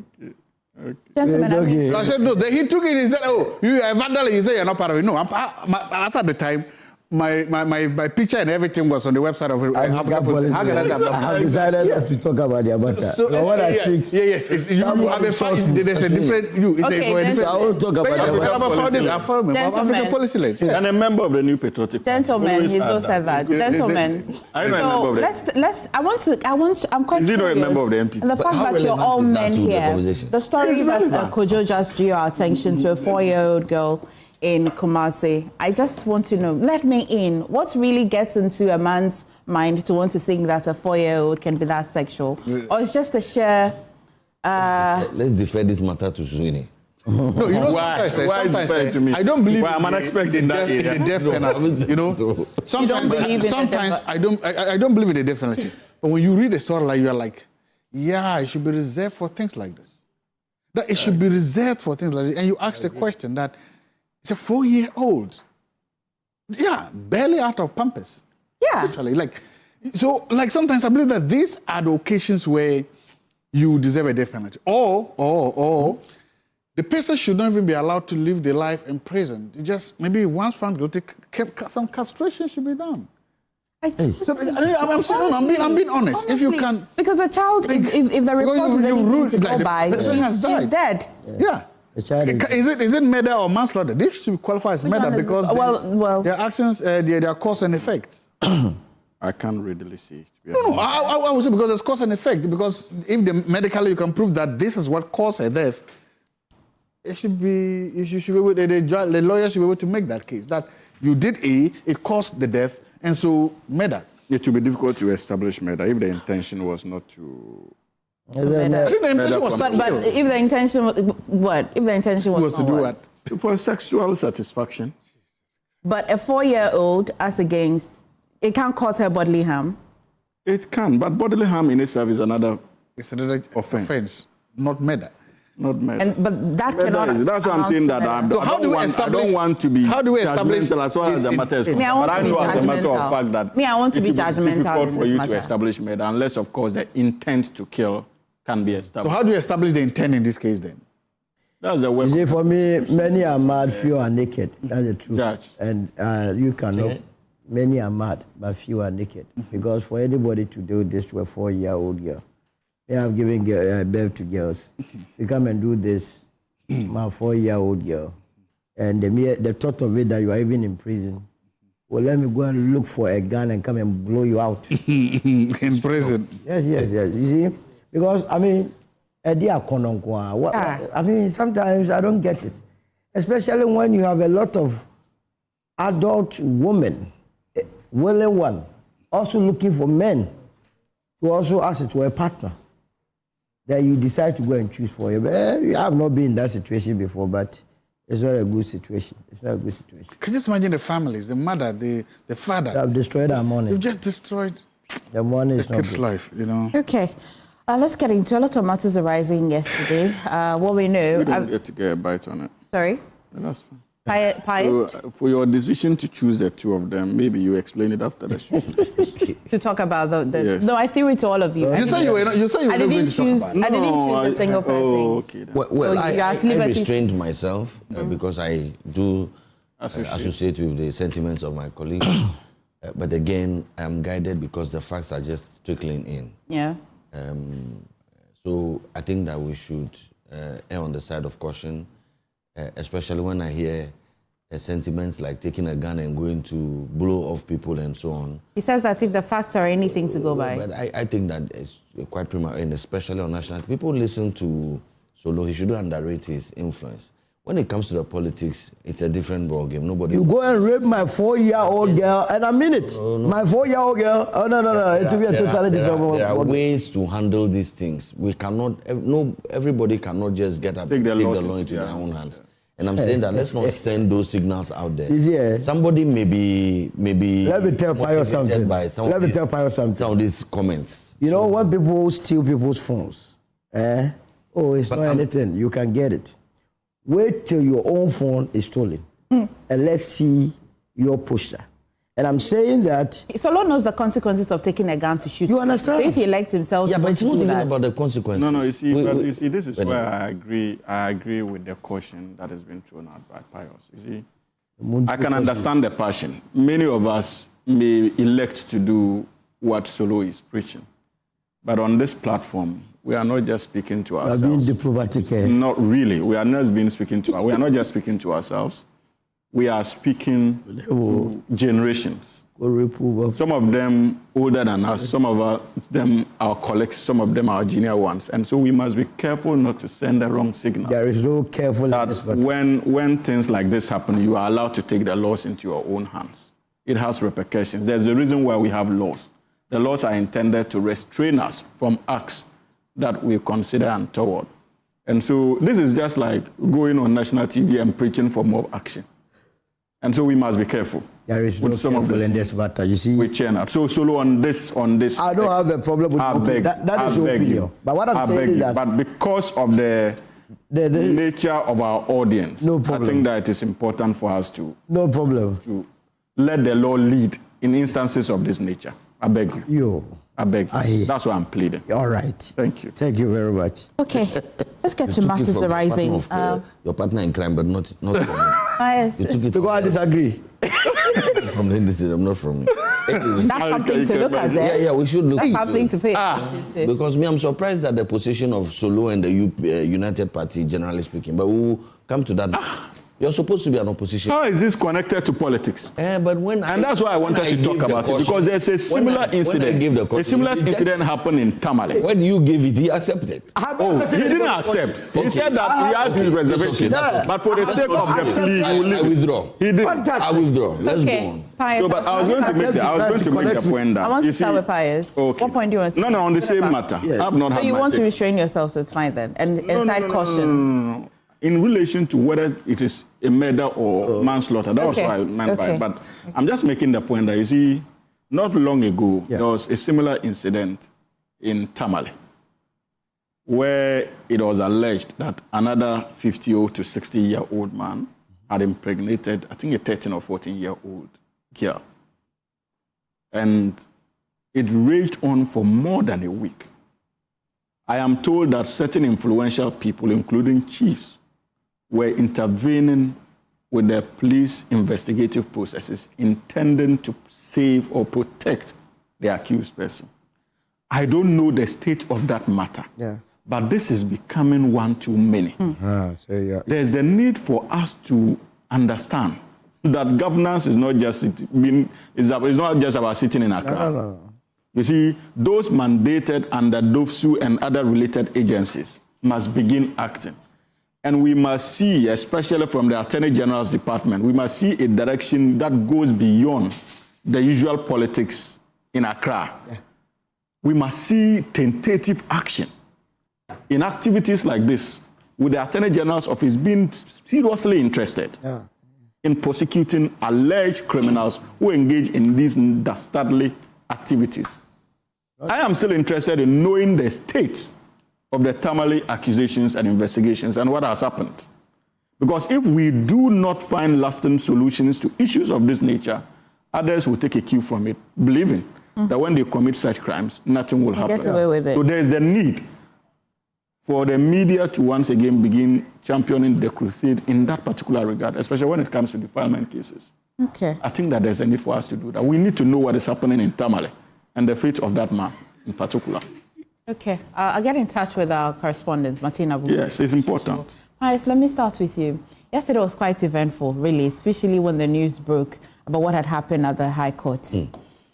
How did you take the decision by the High Court? Of course, I know that the full ruling, the entire ruling is not out for us to see the reasoning behind the decision, but we can work with a few things. How did that come to you?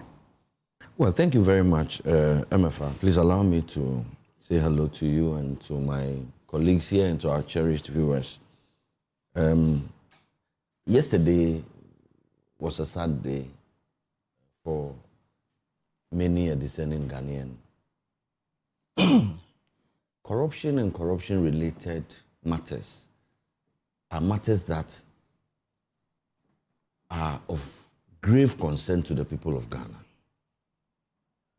In fact, unlike some other people who have reprioritized, corruption and corruption-related matters continue and should continue to be a matter of great priority to the people of Ghana.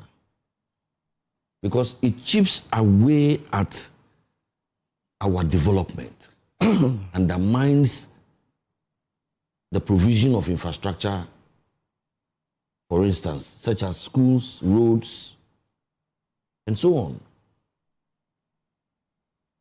And so when we wake up to hear the stories that we are hearing, which appears to be undermining the effort to take corruption head on, then you have to worry.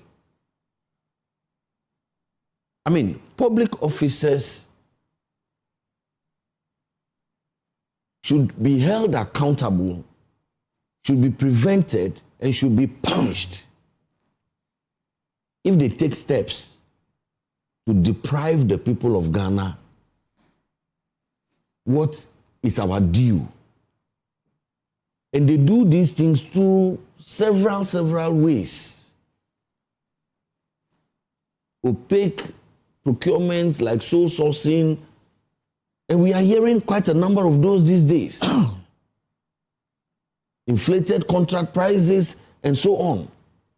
Sometimes provisions are made and then you find out that, for instance, for a road or for a school, and then you find out that, I mean, the work was not done. Money has been expended, but work was not done. And that is why I am proud that I belong in a political organization that continues to take steps, such as the enactment of laws to confront the canker called corruption. And if I'll just remind you, the Public Procurement Act 2003, the Financial Administration Act 2003 at 654, the Internal Audit Agency Act at 658, even the Bank of Ghana Act 2002, the Witness Protection Act 2018, the Right to Information Act 2019, the Companies Act 2019, and that act allows us to now know the beneficial owners of companies. That act also prevents stolen monies from being hidden in anonymous companies and so on. I'm listening to you, the work that the NPP administration, for instance, has done by way of the enactment of laws. But it's not just the enactment of laws. We can speak about strengthening the anti-graft agencies, finding them the budgetary support, and so on. One of those critical laws was the Office of the Special Prosecutor Act. It was held at the time. In fact, it was a priority, and I'm saying that we it was a major campaign issue for the MPP. So if you remember, before the 2016 elections, His Excellency Akufo-Addo made a promise to the people of Ghana, and he did not reprioritize. He kept his faith with the people of Ghana, and we passed the OSP Act. The whole idea, everybody had been complaining about the inability of an Attorney General appointed by the government, the president the president from his party, somebody who sits in cabinet. His colleague ministers sit in cabinet. Will he even have the moral authority and justification to take on his colleagues from parliament should anything untoward happen? And so there was a thinking that we should have a separate organization, quite independent, to be able to go after even members. Emphasis on quite independent, because I like to think that's what is bringing the challenge today, right? A bit, because it's grieving, it's granted. Again, look, corruption and corruption-related issues can be complex, so you need a specialized organ, a group that develops capacity over time, so they can do this work properly, because white-collar crimes sometimes can be difficult to unravel. So there was all kinds of justifications. It went through Parliament, it was discussed, but we do agree that there is a part of our Constitution, I believe Article 88 or something, so you can throw light on that, that talks about the prosecutorial powers being vested in the AG. But, I mean, we should. They say that justice should not just be seen to have been. Justice should not just be done. It should have been seen to actually have been done. So our actions are equally as important as our intent. And when the MPP formed the office, they appointed Mr. Martin Amidu, and everybody knows who Mr. Martin Amidu is. Member of the NDC, rose to the high rank of vice presidential candidate. The NPP at the time, President Akufo-Addo at the time, did not bother about Martin Amidu's politics. He resigned later on. Mr. Kisi Ajabin came. There are people who may be comfortable with some of the things he has done. There are people who may not be comfortable with some of the things he has done. But then we started hearing rumors. First, there was the threat to go to Parliament and as it were, change the law, make his office redundant. There were talk about him not getting the support that he requires, even in terms of budgetary allocations and so on. Then, a few weeks ago, we heard that somebody who allegedly is very close to the Deputy Attorney General went to the Supreme Court. You're talking about Ephraim Adamte. That's right. To start a process which effectively is to do what has been done now. And at the High Court? No, at the Supreme Court. So what has been done now is at the High Court? Yes. Okay. So something very similar to that was the reason why he went to the Supreme Court. By this logic, you say that the decision that's been taken at the High Court mimics what can happen at the Supreme Court? Well, my understanding is that the relief sought amount to about the same thing, which is that the man does not have the power, doesn't have what it takes. You go back to the Attorney General for authorization. So the point I'm making is that then the Attorney General goes to court to argue that, we will defend. We are the ones who should defend in accordance with the law. When the state is in court, we are the ones who should defend it. And the court says that is true. Only for the Attorney General's office to now file processes that seek to make the case of the complainant in this matter. Okay. So I asked whether it was defense or not. I mean, the lawyers can educate us. Okay. But the picture that I get, that there is a concerted effort to, if you may, disempower disable the office of the special prosecutor. Okay. And then we are being told that we should rely on the Minister for Justice, because he, under Article 88 or something like that, he can prosecute. This same Attorney-General is the one who came in to give us a litany of nolli prosequi.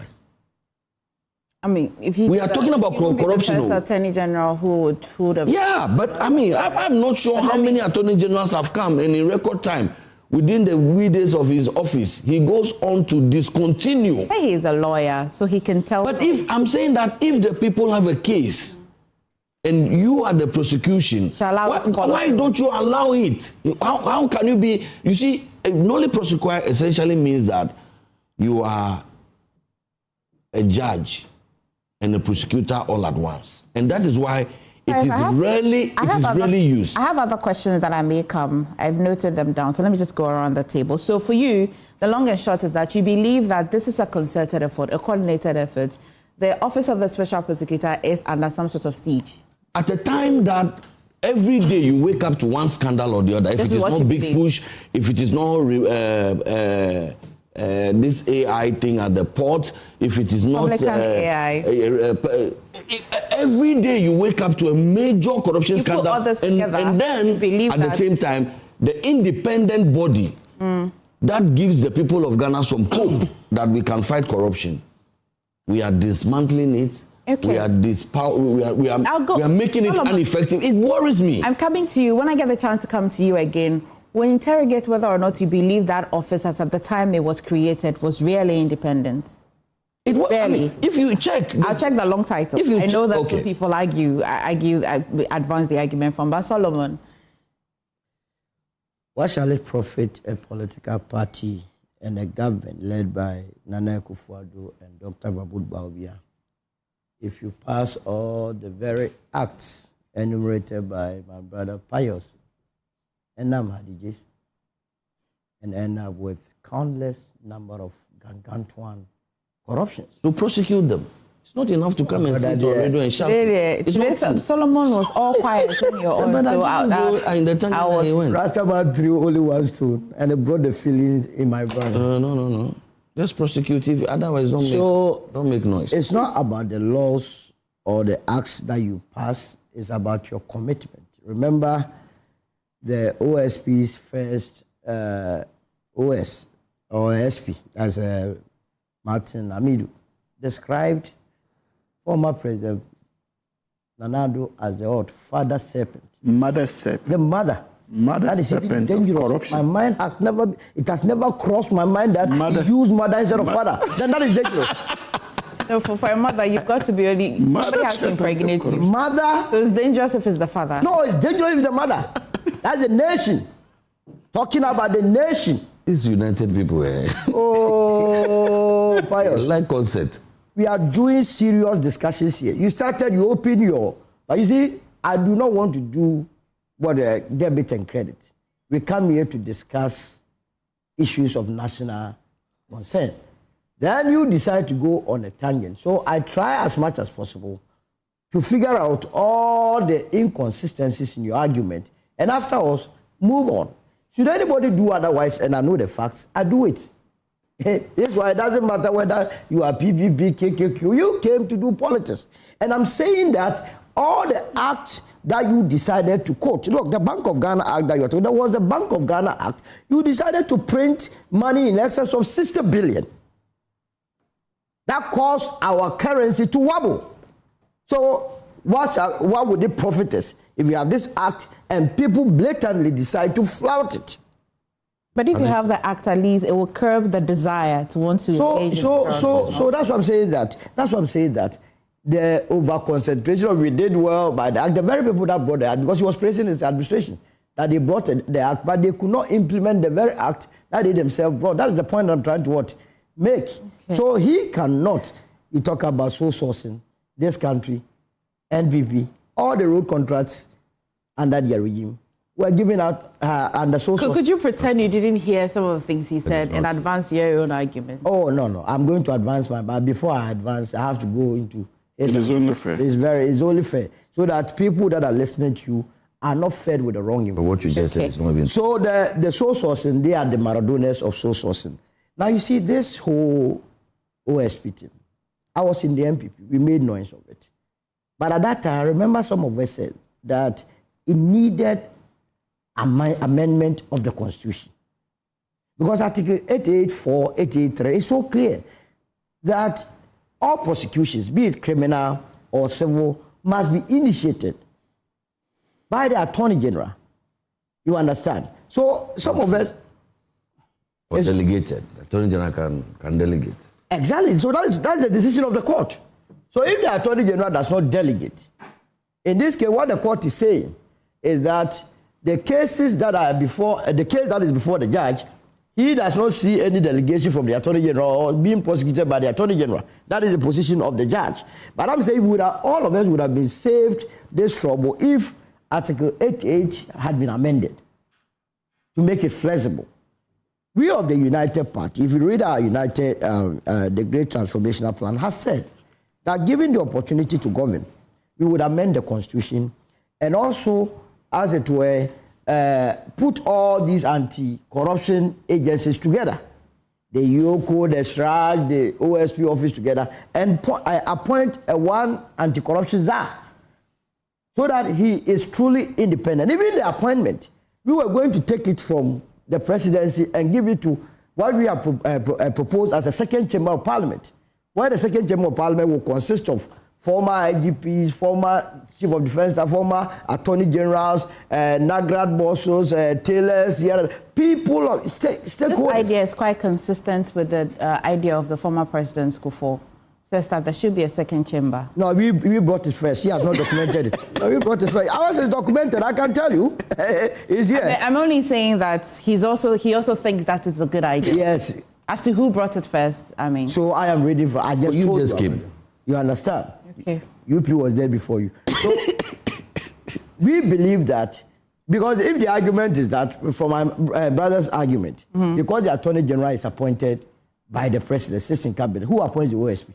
Is it not the president? Yes. So in the same lie, the two of them cannot be trusted. But if you have a second chamber that is so independent, appointing some of these things, then the assurance could be guaranteed. Okay. That said, the OSP's office has been in place since 2018. Is that not the case? Up to date is about what? We are talking about 8 years. Realistically, let's be fair, let's be truthful to ourselves. The impact of that office in the fight against corruption. Could it not be because of the way the office was created? I like to think an understanding I've gotten about this creation is that it sought to cure a certain mischief of Article 88. Yes, but if the creation of the office itself is challenged per its core mandate, how did you expect it to see through and follow through all the cases? So there is a waste to measure his achievement. So it's a waste of taxpayers' resources by what you are saying. What we are saying is that if there are issues and we believe that we need it as a country, we must correct all those issues and make sure we have the right personalities. After all, I do not believe in that office, but I submitted my petition there. Even my petition against Dr. Mahmoud Bawumia, they did not even see the need or courtesy to follow it through. Which one of your, was it about the trucks? Yes, the pickups. Okay. You understand? So you petitioned the OSPs? I did. And he didn't respond? Oh, common courtesy, we don't even have it. But you claim that you are fighting corruption. Is that not the case? When the person himself come and told you that, look, I procured about more than 300 pickups and that I single-handedly did it, and I'm saying that based on his own admonition, let's go into how he procured it. At that material time, nobody has said that, or we hadn't said that he had engaged in corruption. But at least his own way, we would have been reassured that yes, the man procured it through friends whose names are there, because the Public Election Act, the act that governs our election and our laws mandate anyone that contributes into a political campaign to be disclosed. You understand? He did not do that. Beyond that, if you go to his own website, he says he has, Kisia Jabi says he has achieved 7 convictions, been able to retrieve about 35 million, yes, and save the country some 7 billion. I have been wondering how he was able to save us That's 7 billion. That's easily verifiable. No, that one I can't get. But if granted, the one that he was able to retrieve is what 35 million cedis. His work is to investigate corruption and corruption-related offences and then retrieve the proceeds thereof for the state. Yes. So if 8 years, or let's say he came 2022, till date, he has retrieved 35 million, as against a budget allocation of more than almost $1 billion, then you can begin to understand where the difficulty is. Okay. I don't know whether the High Court that gave the ruling is binding, because my understanding of the Constitution is that anything to do with the interpretation of the Constitution lies in the bosom of what? The Supreme Court. So maybe the OSP will go to the Supreme Court and, as it were, get an interpretation of the Constitution so that we are all clear in our minds. Okay. Other than that, the Attorney General's office, as it is, must be strengthened to undertake some of these corrupt practices until such a time that we amend our Constitution to accommodate some of these anti-graft agencies. Okay. That's a nice way to land. I didn't have to taxi to land. Dr. Zayat. They do propaganda. Well, there's this popular saying in our community that if for religious reasons or other reasons you don't take dog meat, then you don't say it's dog meat, you say it's a red goat. So that you can eat it without feeling any guilt. Some people say it's like there are so many ways to kill a cat, but in this particular case, you just pretend that the meat you are eating is a red goat and then a dog, so that you go and do it. So many means of achieving that particular objective. We are in a country where recently there was the corruption. If you look at the corruption performance index, perception index that came out, we moved one step up, I think from 42 to 41. And one of the main reasons why the TI talked about was the fact that the agencies that are supposed to fight corruption in this country are under some form of attack. That the agency that are supposed to fight corruption seems to be under some amount of serious pressures that may render them unable, unwilling to do their work. That was the time that you could hear from so many corridors, even from the corridors of Parliament and the corridors of the majority, from corridors of people calling for what? The OSP to be scrapped. That was the time you heard people make known their real intentions about how they feel about the OSP. He needed to go. All those things had an impact on the OSP. They culminated in a petition or petitions to dissolve that office. The office of the president, or then the chief justice, investigated and said there was no prima facie case. I sighed with relief. I was happy. Anti-corruption agencies were happy. Independent anti-graft agencies were all happy. Look, finally, it's a finality to this. Because, you see, you can make two different cases about that office and the office bearer. Institutions and the agency, you can make those cases. And that the office of the special prosecutor is an important and a necessary part of our anti-corruption efforts. And that even if you are bringing reforms, if you are bringing changes, the fact remains that that office in and of itself is vital and it's important and it's necessary for the fighting of corruption. So don't throw the proverbial baby out with the water. Then we all thought that finality has come to this case. Sure. We all thought that is it. Now all of a sudden we want to focus our energies on helping the office to be more efficient, more effective, to go about taking its carrying its objectives. And then this. Somewhere last week or last time we heard there was another case at the Supreme Court where the office was not even allowed to go and defend themselves. The Attorney General had to go and defend them. I think that was the case Pius was talking about, right? About the one that went to the Supreme Court. The OSP sought to be part of that case. Of that case. Then, yeah. Or that's not what you No, there was one that making the similar case about its independence. And the one you said a friend of the AG went to the Supreme Court or something like that. No, yes, that's what So my question then I ask is, all of a sudden, why this legal onslaught on the OSP? Why this, again, attempt or this activity to make sure that that office is dismantled? Because if the petition did not work, you're looking for other means to work. Why this siege of the OSP? And what does this say even about our intention to fight corruption and graft in the public sector? What does it say? How does it tell us that we are committed to doing this? Because you see, as nation building, we need to be able to make sure that we create institutional organizations that are strong enough to do the work they are doing. You quoted the famous word of Martin Amidu. But even when Martin Amidu was making those things, he never suggested that that office should be scrapped. Because it could be that he saw value in that office. That one day, if not him, somebody else could come up, could be independent enough, could be strong enough, can have the balls, pardon my French, to stand up to the political establishments and make sure that they fight the corruption. So the office was not a problem. And so for me, I'm trying to find out who stands to benefits, who gains. And that is the typical question we ask in political science. Who gets what, when, and how? So if this office is disbanded, if tomorrow we wake up and this, because this ruling, if it stands, that means that then the office is just an empty husk, right? If this goes, who benefits? In whose interest is this ruling done? In whose interest? Who benefits? Where do we go as a nation in this? To say that we've come this far, we are doing this thing, and it's, look, no matter how you look, if you look at all the anti-graft agencies in Ghana, all the agencies that are supposed to protect the public place, the OSP is the youngest. It's a toddler. So you can even say that means that the OSP has the right to make mistakes.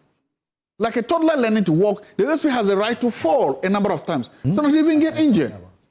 But you are learning. You are getting when the OSP falls, which hospital? No, I'm not saying they are false. I'm saying. I mean, when it falls down, which hospital should it go to? You understand where I'm headed, right? We agree that it is quite a baby. Yes. Maybe a toddler is still learning to walk. If it falls down, where should it go for treatment, first aid? The Attorney-General or courts? I don't know what the law says, but maybe the courts. Or, depending upon what falling. If it is a legal falling, if it has to do with the law, that's what we're talking then that about. falling, no, Legal that falling, no, I'm can only fall that's what, if you look, if it's about the law, then maybe the parliament, then goes back the there. parliament could say that, look, maybe we didn't see this aspect of it, let's do it. The falling too could be administrative or managerial. Exactly. Okay.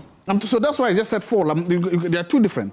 It could be a legal one. Where do you think the problem is? Is it administrative, managerial? So far, I've not come to where the problem is. I'm laying out the case as to why we need to build strong institutions. I'm making up a case as to that. So far, we have not given the OSP the chance to grow. So far, we've not given the OSP the chance to work. Remember, you've established an organization to fight corruption or corruption-related offenses. We also here know that the men and women who are always or almost accused of this are the powerful in society. Politically powerful, economically powerful, socially powerful, culturally powerful. They will fight back.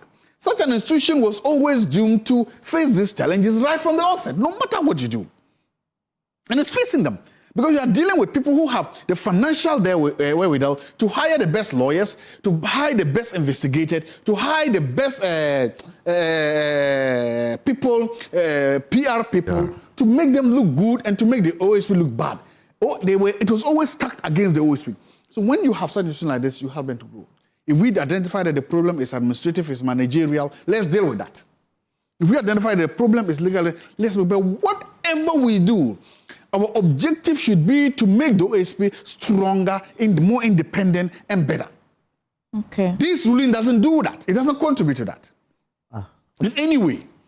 Because if we say that we need independent organizations, independent bodies to fight craft, and then we are saying that power to do that, it doesn't have, then it means the OSP now has to go to the politician to now say, Mr. Politician, I am investigating a colleague of yours sitting in parliament with you. Is it the High Court's fault, or the High Court's just sought to do what's available?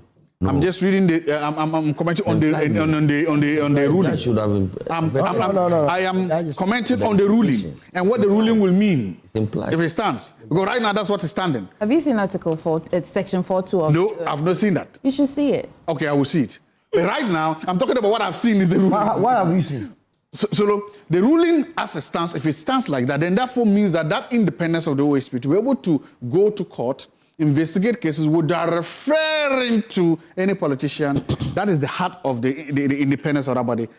This ruling just squashes. So who is the politician you are referring to? That's why I'm asking you that. Where was the problem? Why is he a politician? Is the problem at the formation stage? No. Or the problem now is at the doorstep of a judge who you are assuming there's a problem. I've not assumed there's a problem. No, so you're saying that. No. Please. Let's have one meeting. So let's go back to the analogy. A new baby learning to walk, learning to, the baby is toddling, so you may want to buy them a tricycle, you may have to lift things from the floor, they start to want to hold things and all of that. So you aid it to. Yes. And I'm saying that, what was the problem? If you know that you want a child to walk very well and all of that, when you go to postnatal, antenatal and all of that, they tell you things to do. So you have a role to play in the formative stage of the baby, all right? I'm asking that, when we're forming this office of the special prosecutor, did we anticipate that the way we will create it will bring us here today? Maybe yes or maybe no. Because here's it, sometimes you can make this law, but as time goes on, circumstances and events change. As time goes on, there may be new challenges, new demands on the law. And so those new demands come. And sometimes when you create it, unless or until you test it, you wouldn't know where that's going. It's like, for one of a better word, in your car. You've got to put the car on the road, and then as it goes, you begin to see what is happening, right?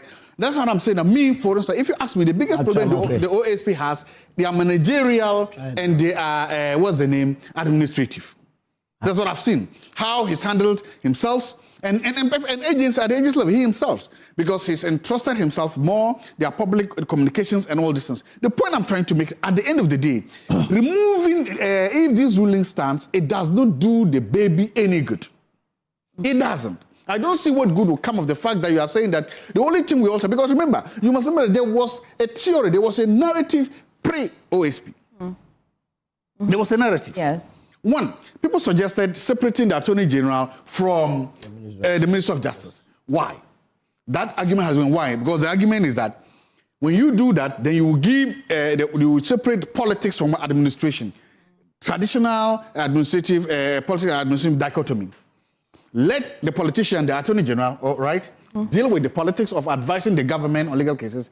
Let the Minister of Justice, whatever the case, let one do the political issues of advising the government, be the government's lawyer, and let the other one be the people's lawyer. In other words, the independent agency. People have made that argument for a very long time. We haven't done that. We haven't done that. What we have is what we have now. Then there was another theory then.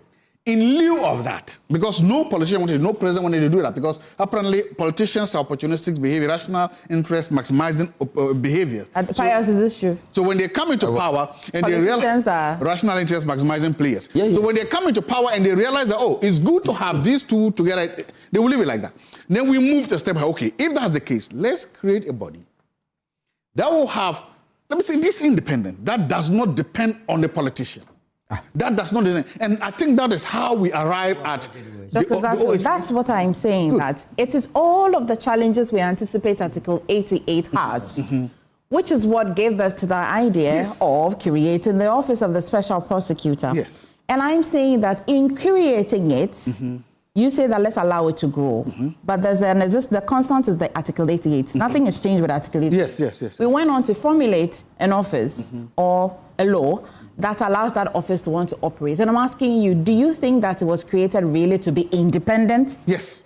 I believe the intention of Parliament was to make it independent. And there has been I don't question the number of years. Yes. It's implied. I understand it ordinarily. That the independence. I mean, it's not everything that you have to put in black and white, especially looking at the difficulty if you wanted to attack. I can't imagine. I mean, it's true. That's my view. So my point is that it was intended to achieve that. There are many laws here that was what it was supposed to do. So now there are two things we happen. One, we allow this ruling or this ruling stands, and therefore then that office becomes an empty. It doesn't worth a salt, and we don't think that if it stands, those people even deserve salaries for this because they have nothing to do. We just move them all of them to AG department, makes it one AG and forget it. Or two, we stand up as a country, we raise our hand and we say, if the 88 is the problem, as you are saying, let's do something. Then let's do something about it. Okay, that's what I was to say. Okay, it's a good place to land. All this whining. Hold your cloth, remove your headphones. The plane has landed. Hallelujah. Okay, all right. The point is what you mean. What is wrong? Deal with Hamza, what is wrong with the decision of the High Court, or what is okay with the decision of the High Court? I think, Emefa, good morning to our cherished viewers out there and my colleagues in the studio as well. You're very good self. You see, I thought that I'm sad this morning because I thought that this was a golden opportunity, especially for the NPP reps on this particular platform, to seize this opportunity to engage in a debate intended to further the objectives of issues of accountability that they argued underpinned the creation of the OSP's office. But what I see this morning is simply the usual politics. And you see, I hold a view, and it has been strengthened this morning by the submissions of both Pius and my brother, Dr. Zato, that the greatest threat to our democratic development will continue to be the New Patriotic Party. In government, it is a major threat to our democratic journey, and in opposition, it is even positioning itself to be a problem. Indeed, the NPP is a poison chalice as far as our democratic journey is concerned. And there's the need for us to cure that poison chalice. And we can only do so by exposing them for what they are. On this table, my brother started that, they wake up to daily accusations of what? Corruption in this government that informed this stance against the OSP. And he gave examples of what? Publican AI introduced at the port. And what else? Can the MPP make references to a single case and the procurement, is it the single source procurement? Can the MPP give an example of a single scandal since this government assumed office? But in this chair, please, when you were speaking, I was quiet. Please. It is not enough to just throw things out. I thought you wanted a response. No. It is not enough to throw things out. Don't create scandals in your own heads and proceed on the basis of such a creation. I see. To seek to assess this government. When you guys were in office, your first year, you remember the Muvimpina? Yeah. Even the president was compelled to act. We had to force him to act in the Muvimpina boss scandal. Oh, that was a scandal. But even the president's action confirmed that it was a scandal. The president took action. Because we had expired licenses. The president took action. Please. We had expired licenses. Oh, come on. Can you allow me to make my point? I was quiet. And Solo, please. And a litany of other examples. From SMS scandal that media men exposed and caught the government on, to even instances where the president's own daughters were engaged in public procurement breaches at the Ministry of Finance. Huge sums of monies were paid to them to service ambulances that were bought into this country under mysterious circumstances. So you want to go there? A litany of scandals. You want to go there? You dug for this country the most expensive hole the president's I still there. in the whole of the world. I want to know. So the NDC, I'm coming, see. But I want to know how those. I'm telling you. Why is it that when you people were speaking, I was quiet? Hang on. Dr. Zato. When you guys were speaking, I disagreed, but I was quiet. Please. Allow him to speak. So let me speak. Let me speak. You are speaking. You had so much time. He had so much time. So let's speak. I thank all of you. Hang on, but it's not a speech delivery. It's a conversation. If we must come in, we'll come in. Yes. I can invite them. No, I don't have a problem with that. But you didn't invite me to come in when they were having their turn. But I want to come in. Please. Okay, yeah, you can. I'm saying that he sought to draw attention to the acts and the laws that he cited in an attempt to want to curb corruption. That is different from isolated cases that may challenge the intent. Do you agree? I agree, but I just put it prudent to put into perspective that this attempt to give an impression that cannot be supported by the facts, that this government wakes up on a daily basis to corruption, allegations or scandals, is one that is synonymous to the new patriotic party government, not this NDC government. And that point needs to be made. And that's why I've given a litany of examples under them. And I was still going. Okay. Look, the wheels of justice may grind slowly. And even if the NDC is not successful in the prosecution, the Ghanaian people will be legitimately angry against the NDC. But it will not mean that these crimes did not actually happen under the MP, because the Ghanaian people saw it happen on a daily basis. You assumed it. No, it's not assumption. Now, to what actually should occupy our attention today? Which crimes? Oh, are you guys going to continue disrupting? No, we are not. Yeah, don't worry. Please. Control the mic, so you speak. You see, so I think that discussion is very important. Yeah. Was it actually intended to remedy the commentary around Article 88 and the fears that the fact that the Attorney-General is appointed by the President would make it difficult for us to pursue corruption and other related charges or not?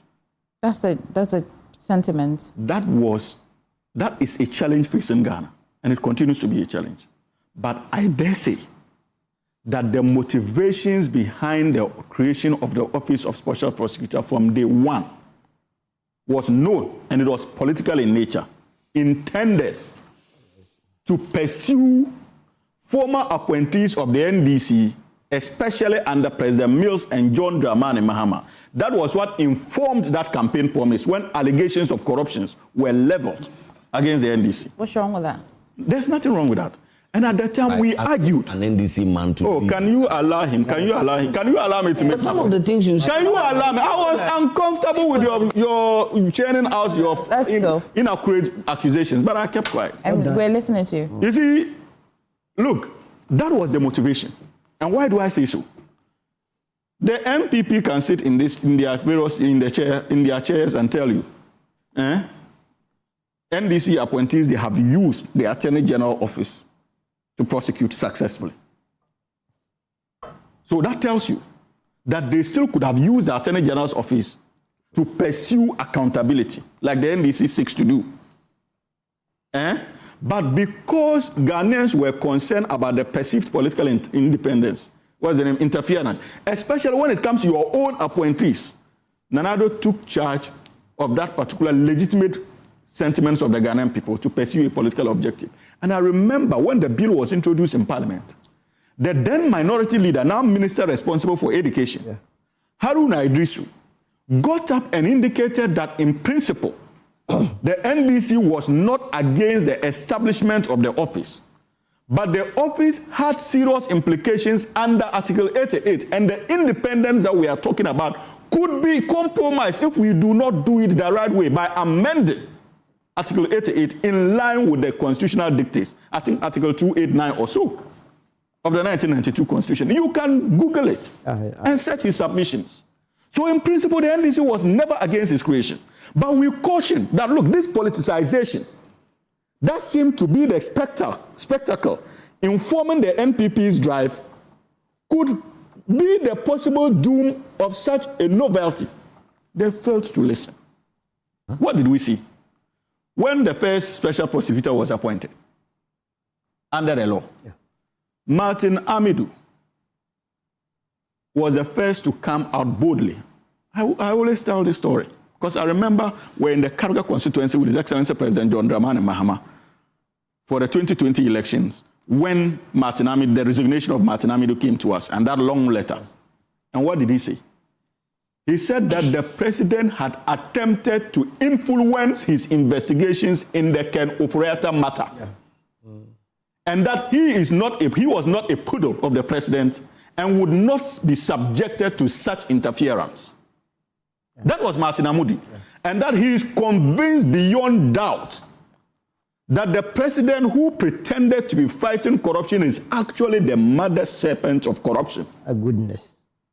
These were his declarations. And that the presidency was deliberately, and the entirety of the government was deliberately making it difficult for the OSP's office to function by depriving it of the needed funds to run. Was that not the case? That was not the case. He resigned. The MPP used their communication machinery. Please, the MPP used their machinery. No, you see. Oh, no, please don't do this. I won't allow you to. No. When you were speaking, when you were churning out all kinds of lies, I kept quiet. What are you doing? So keep quiet and let me learn. No. You see, no. You keep quiet and let me learn. Keep quiet. Okay, I won't keep quiet. Keep quiet. I won't keep quiet. No. What do you mean? You have no right to tell anybody to keep quiet. It is your show. When you churn out your lies, you have to watch your lies. What right have you got to tell somebody? What did I say? No, what did I say? When he was speaking. Okay, what did I say? What did I say? You have no right to tell anybody to keep quiet. What right have you got? What right have you got to say? He's referring to MPP. What did I say? He's more Then you please. But we started quite well. No, I didn't even say anything. Why is he running? What is your problem? I didn't even say anything. What do you mean? Please. But the two of you were calm. What is your problem? No, what's your problem? No. You see this. So you has this idea of sitting down here and using this tactic before you realize he talks more than anybody here. He does that. It's a tactic he uses here. We are not here to be spectators. Nobody said to be serious. Just quickly rewind the time and the time he did. Doc, you have your time, but please, you have to watch your life. When you say somebody shut up, what do you mean shut up? No, but he needs to shut up. In your capacity as what? You need to shut up. Spewing lies. If anybody has to shut up, you need to shut up. Who spews more lies than you, Sweeney? Me? Yes. Lies. You have been point out a single lie. No, but when is your time? Point out a single lie. How do you think that somebody tells lies but you don't? Hang on. No, but that is what you have decided to do. No, but hang on. What I'm saying is that Hamza, can I make myself? You really, but you know that it is a fact that you cannot respond to every single one of everything somebody says. But I'm not making a submission on the historical evolution. And I also, we're where we are today, not because we have not seen the historical antecedents of where we are today. It's not the first time we're discussing the office of the special prosecutor. And so most of the historical antecedents. No, because I asked a question. I asked you a simple question. And it's been some means I haven't had the answer yet. You have succeeded in letting them pull me. No, that's not fair. And I must protest. No. That's why I said go back to the time they all spoke. No, and the time you have allotted. I'm not cutting you. But let's make the ground rules well. And I'm saying that you can call Dr. Zato. You can call Dr. Zato to order not to interject you. But you can't say that he's spewing lies if you're not able to point out the lies that he's told. Tell me which one lie. I'm going there.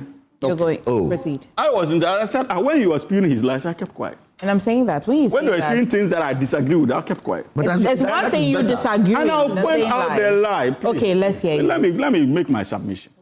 You see, apologize and move. You see, first again, I gave the historical evolution, and I made the point that this was the position of the minority then. In principle, we're not against. And because when Pius said that they established and gave a litany of acts that they supported either by amendments or whatsoever. What I didn't touch amendments. No, I said by amendment. But you, what's the name? Auditor General Act, was it promulgated? I didn't say Auditor General. So that's why I'm using. I'm just qualifying your statement because you made reference Act. Internal Audit Act. In fact, the Internal Audit Act was not an amendment. No. It was not amendment. I kept out the amendment. So if it was amendments, I will add more.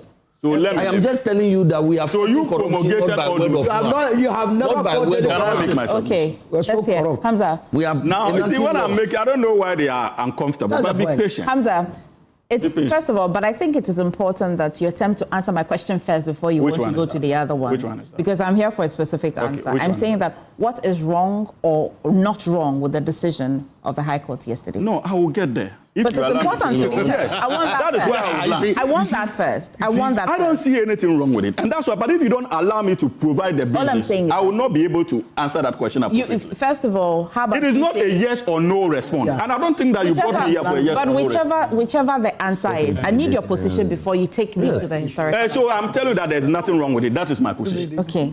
I see nothing I'll wrong tidy with up the the points you're interpretation. coming. Yes, you see, again, I was making the point that after Martin Amidu indicated the president's own intention to interfere with the work of the OSP and the decision of the government to deny it of the needed funds to function. So you don't create a body and tie its hands and sing the loudest that you are championing corruption.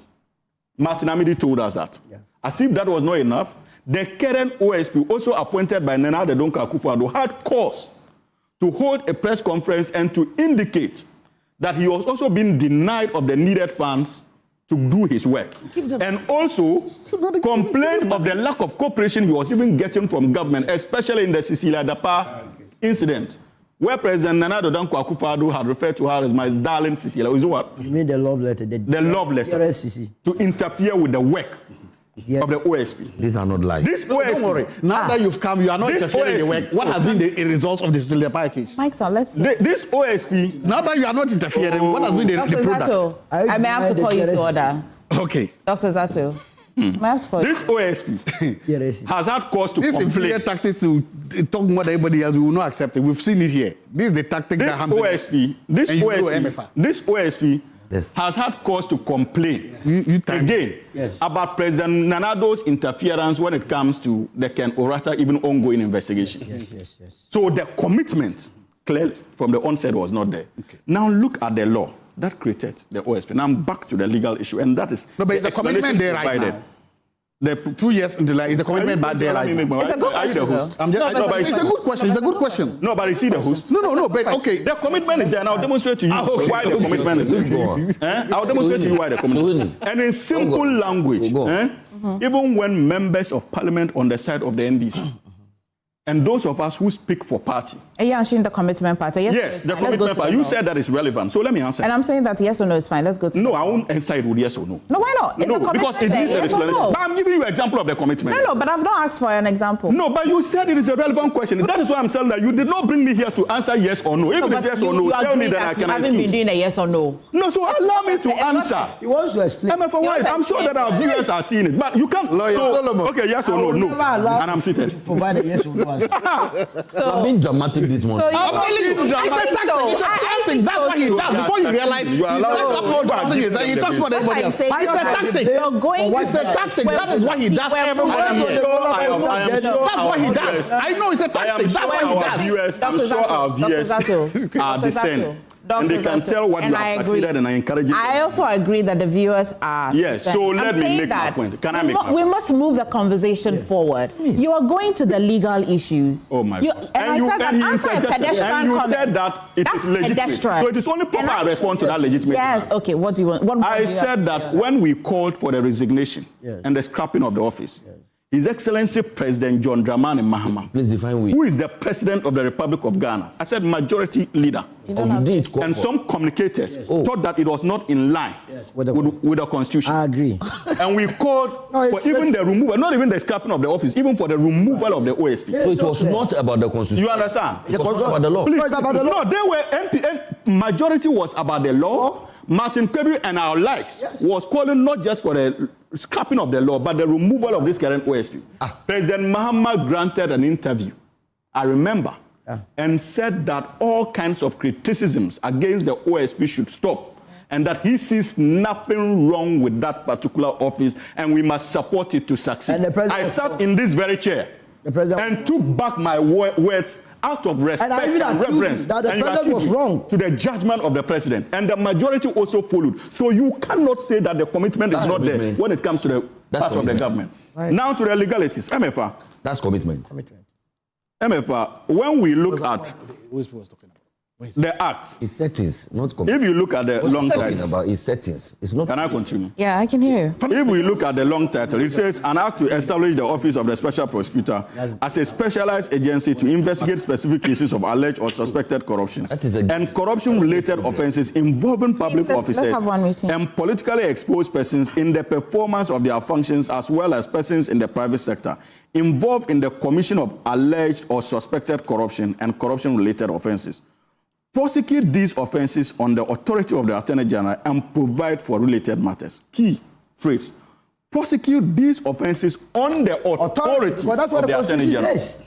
Because under Article 88, it says that nobody has prosecutorial authority unless one given to that particular agency or person by the Attorney-General, under Article 88.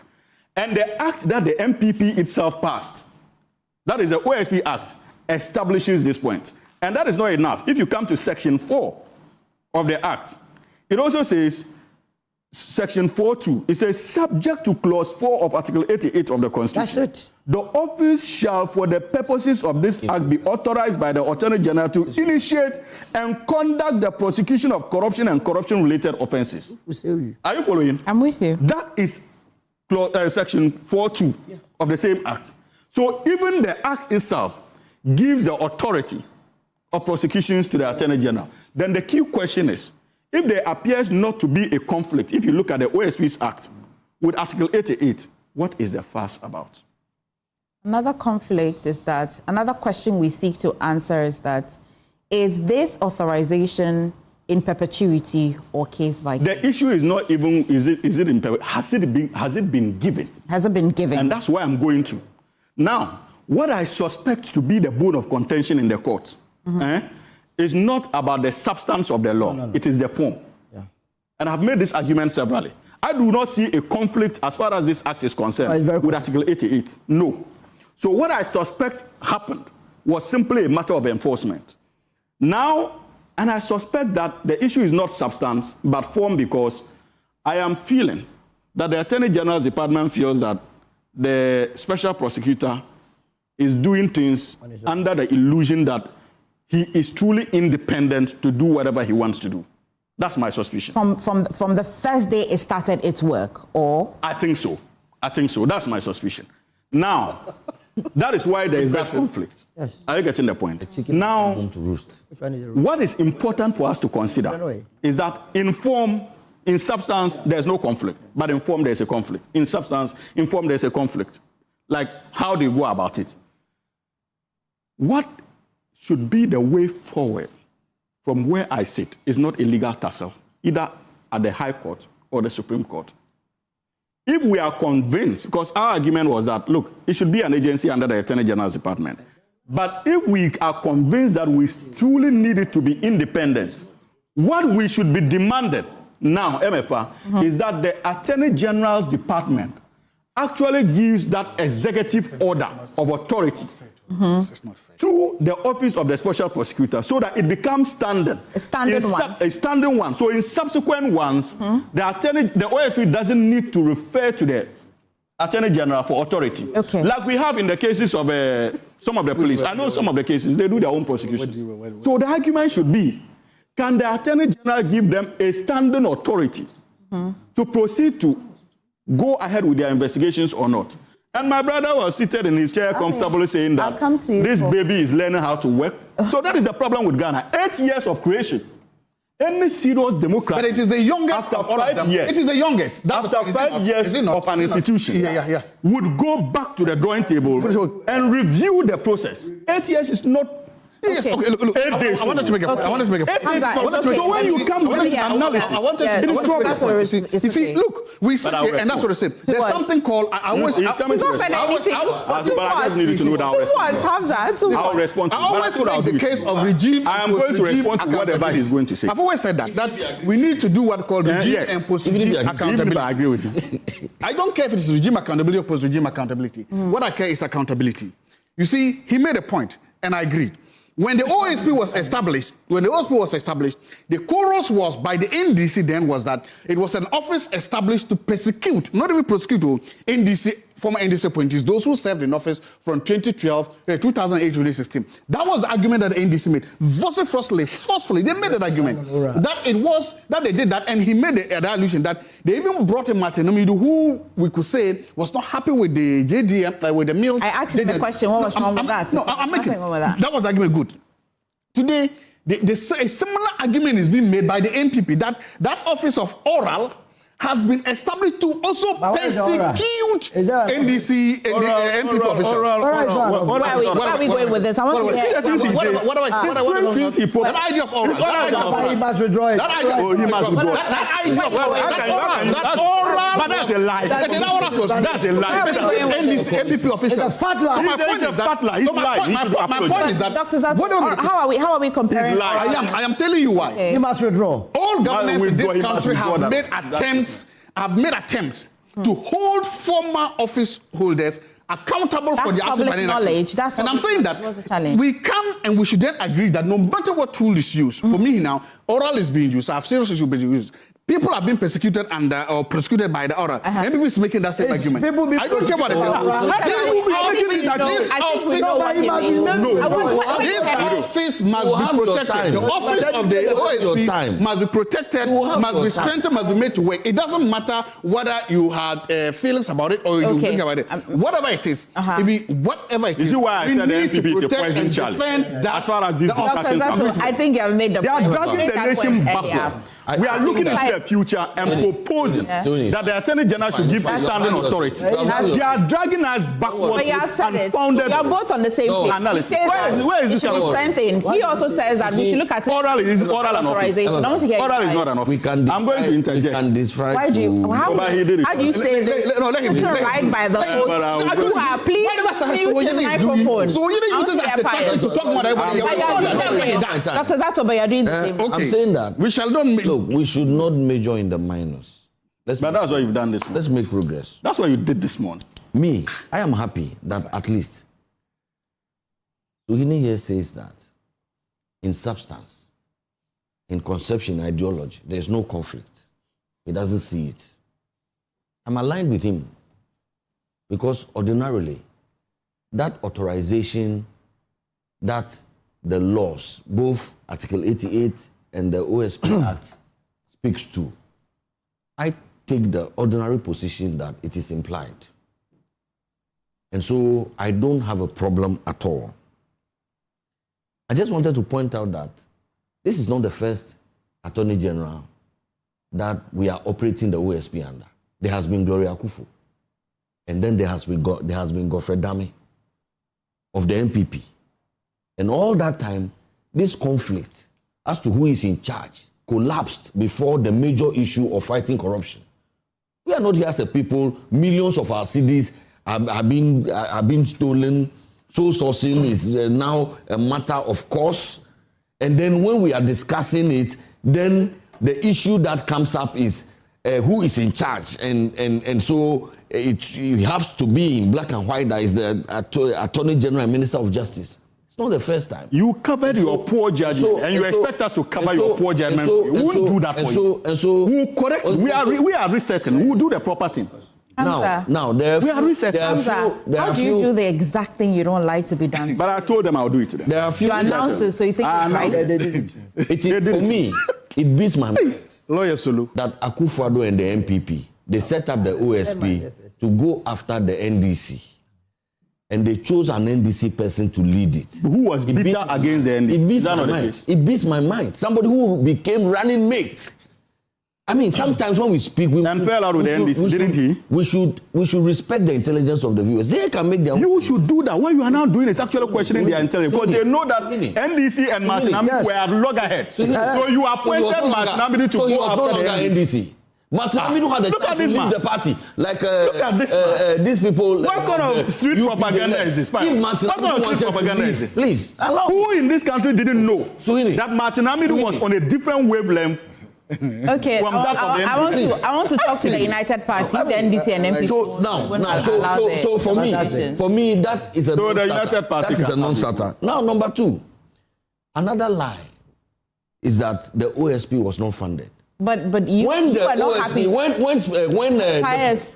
are not happy when somebody used lie. A lie is a lie. Me, I don't have problem with it. A lie is a lie. Okay. A lie is a lie. I don't know why he says no. So I'll point out a lie. So if you created yourself to join the queue, okay? Yeah. What's the lie? I mean, because I'll give him a dose of his own medicine. He lied. Looking at his face. Look at this Dagomba boy who sat here this morning telling lies. Dagombas don't lie like this. Okay? This man said to us that the special prosecutor complained about lack of funding. When the special prosecutor left, he had so much money the ensuing year, it was even argued. Yes, you go and check. They had so much money. Yes, it's true. This is true. This is true. If you don't know, you don't know. So were you not in this country? When the OSP complain of funds, but I'm saying were you not in this country? I've heard that. Were you not in this country? So did you ever hear the question that they have too much? I've heard this. I've heard this. I'm saying that when the special prosecutor left the next year, we found out that there were monies sitting on the accounts. From the Bank of Ghana, where the accounts were held, there was a lot of money that was creating an alternate universe. Which was allocated to the office. Allocated to the office. The Minister for Information, Deputy Minister for Information. It was. I'm telling you, this is an opportunity to rebrand. You can cross and build integrity. He's looking to as far as communication is concerned. You are no more the Minister for Information, Deputy Minister for Information, where you are employed to lie. Okay, so we are. Okay, it's a golden opportunity for you to rebrand. Both fact check me. Now is my duty to now fact check both of you. And I don't have the fact check now. So for me, all these things about financial, even now, the SP, the man who is being hunted out, he has also been complaining. Insatiability of needs. People want more money, even if no matter how much money you throw at them. So it is not an excuse at all. I am saying that we are in a situation where an Attorney General is asking us to put our bet on him. This same Attorney General files a nollie prosequi in the Do4 case. Please, one quick one. In the Do4 case. He said that there was a payment arrangement, 60-40. He had received some 60%. Yes. Then somebody under RTI requests for better and further particulars. Have you checked the response of the Attorney General? Oh, that work is still in progress. We are doing some work. Where are you headed with this? So the point is what's the point? The point is that which party passed the plea bargain law? Which one? The law that you are talking about, the 60, which party passed? Well, it's the NPP. What was the motivations behind the passing of that law? No, but there's nothing wrong with plea bargaining. So what is the problem? But that's why you headed with. I want to know. I'm saying that you said that 60%, 40% sharing from propaganda. Money has been retrieved. Okay, we love to retrieve. So the RTI was to see whether the 60% had been retrieved or not. Exactly. Is that it? And then the same Attorney General who told us that he had received 60%. Was it emphatic that he had received, or the agreement is that the person was going to pay? But if the person was going to pay, then why did you file the knowledge? If the person doesn't pay, what is the point? No, so that money, we were told that 60% of the money had been retrieved. If the money was not retrieved, why do you file a knowledge? If he doesn't, he can. And the knowledge it is inherent on him to want to start a case again. There can be a civil claim even out of it. Oh, civil claim. Okay. I'm saying that there can even be. Solomon, you've been quiet for a while. I want to go to Solo. Solomon, I took a cue and we're going to go to the levy, but you are the only person going to answer the last question on. You went on to the I'll get my back. Why? What's wrong? You gave him a right of reply. You are giving him a right of reply. Your current financial he's not replying to anybody here. I'm asking okay, I also have my second But if I've not asked you a question. No, I beg you, Emefa. I shall ask you a question. I'll have my second question. It's not about a question. I need to respond. You were talking about ambulances. Your current finance minister and Richard Jack. Pius, could you be pious this morning? Again, could you be pious this morning, please? Nolly Prosequi. Could you be pious? This Nolly Prosequi government is talking about scandals. So, Sweeney landed on the question as to whether this authorization was even given in the first place. Looking at the long title he read, just opposing it to what's in the Constitution, Article 88. The question now is whether or not that authorization was given. But since the Attorney General took office this year, I haven't seen, until this matter on the High Court, I've not seen him question whether or not the cases that the Office of the Special Prosecutor had started or initiated, whether or not it has authorization to do them.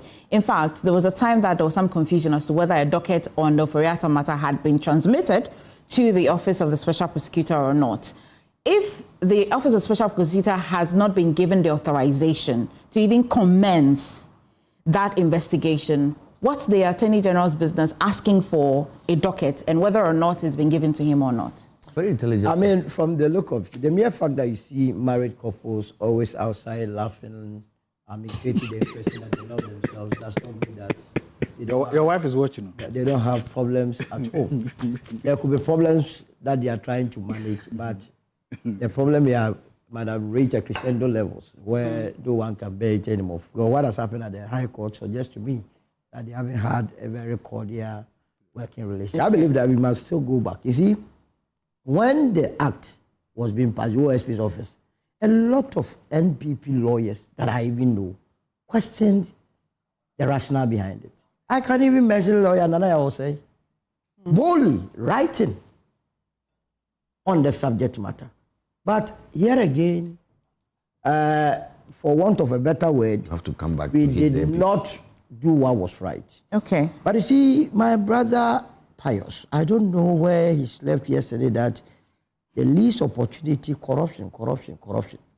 The least opportunity, you are creating the impression. No, it's because of the subject matter. We are discussing an anti-graft. You went on knowledge prosecutor levels that people are granting knowledge prosecutor. But you yourself, you have been a beneficiary of that knowledge prosecutor. How? In a different form. When you were accused of an Australian visa scam. But that's not knowledge prosecutor. I'm coming. When you were accused of an Australian visa I was investigated and cleared. Who investigated? Ghana police. IGP appointed by Akufo-Addo investigated you and cleared you, but you accepted that. That's not amount to knowledge prosecutor. But that's okay. The same. In a different form. That's same. In a different form. Were you happy? Were you happy that an IGP that was appointed by Akufo-Addo, a matter that was destroying the image of that's doesn't matter. I agree with the perspective. I perfectly agree with that person. In a form of knowledge prosecutor, a person is investigated and cleared. You see, like the way Sraj investigated Mahama and cleared. At the time, there was a culture of clearance. President Mahama was investigated. Oh, Pius benefited from that.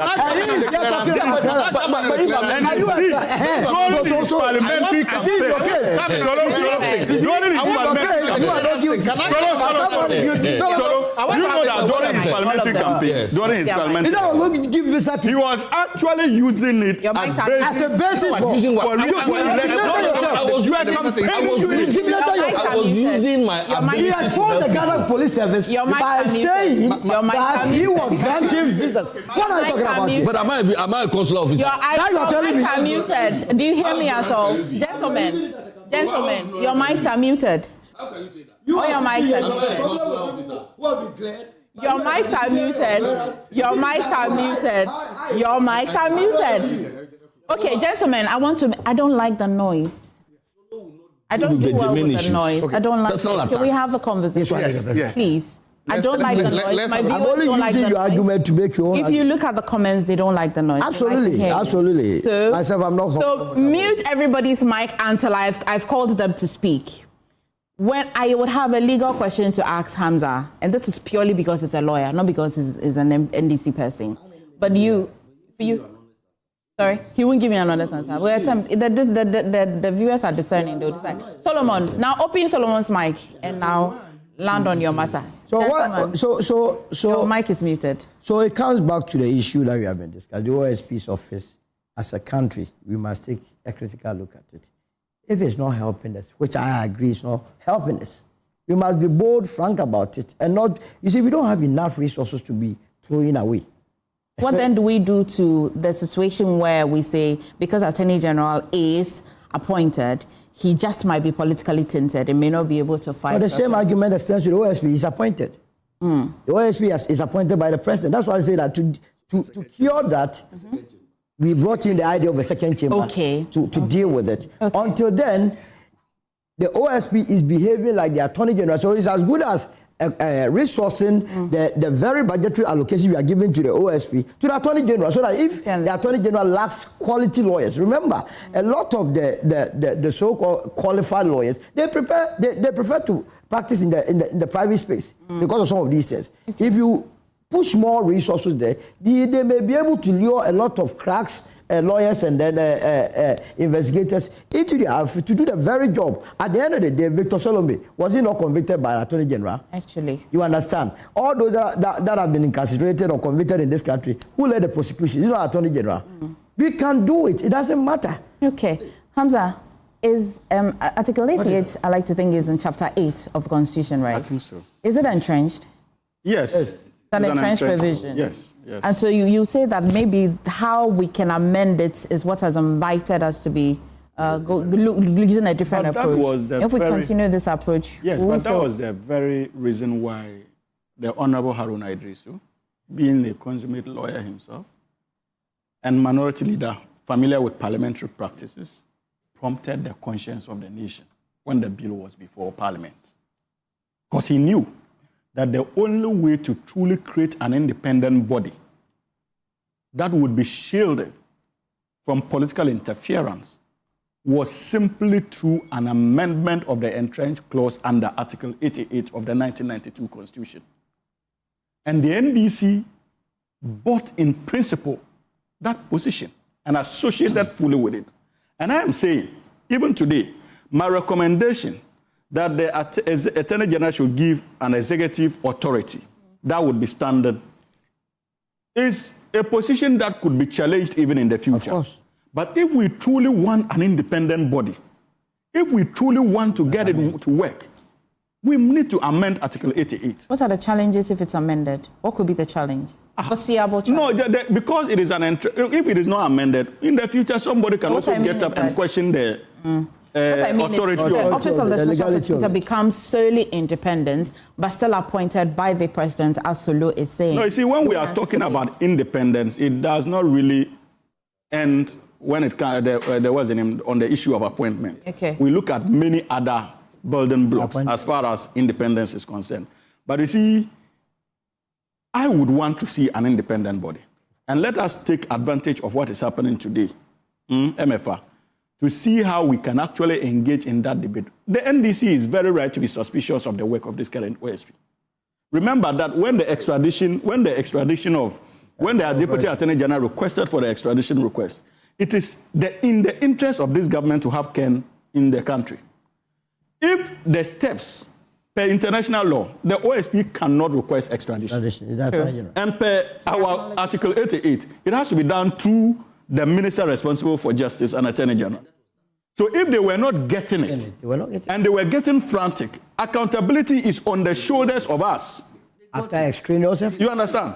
No, please don't do that. If they're not getting it, and the Deputy Attorney General had cause to complain about the fact that they were not getting what they needed, we can be forgiven to think, because of the OSP's own relationship with the likes of Gabi Ochiridako and Ken Oforeta, everybody knows that relationship. That this is actually intended to frustrate the work of this government as far as accountability objective is concerned. I cannot believe it. So if the Attorney General's department looks at his activities and is concerned, they are justified to be concerned. I don't trust the OSP.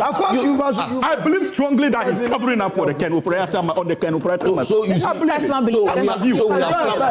we have come to the crux of the matter.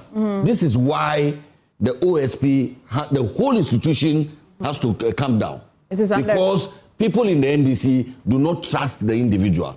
But if it's that were the case, then I am entitled to my view. That's the mistake you are making. But you just said I'm telling you that I don't trust it. But you so just if in the future you have an Attorney General who doesn't also trust it, you will curtail that executive authority. But if you truly make it independent, whether you trust him or not, the office will function.